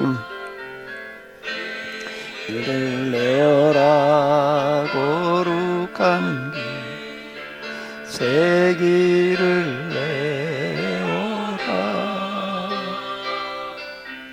그 길 가거라 거룩한 길 새 길로 가거라 내가 항상 너와 함께 그 길을 가리라.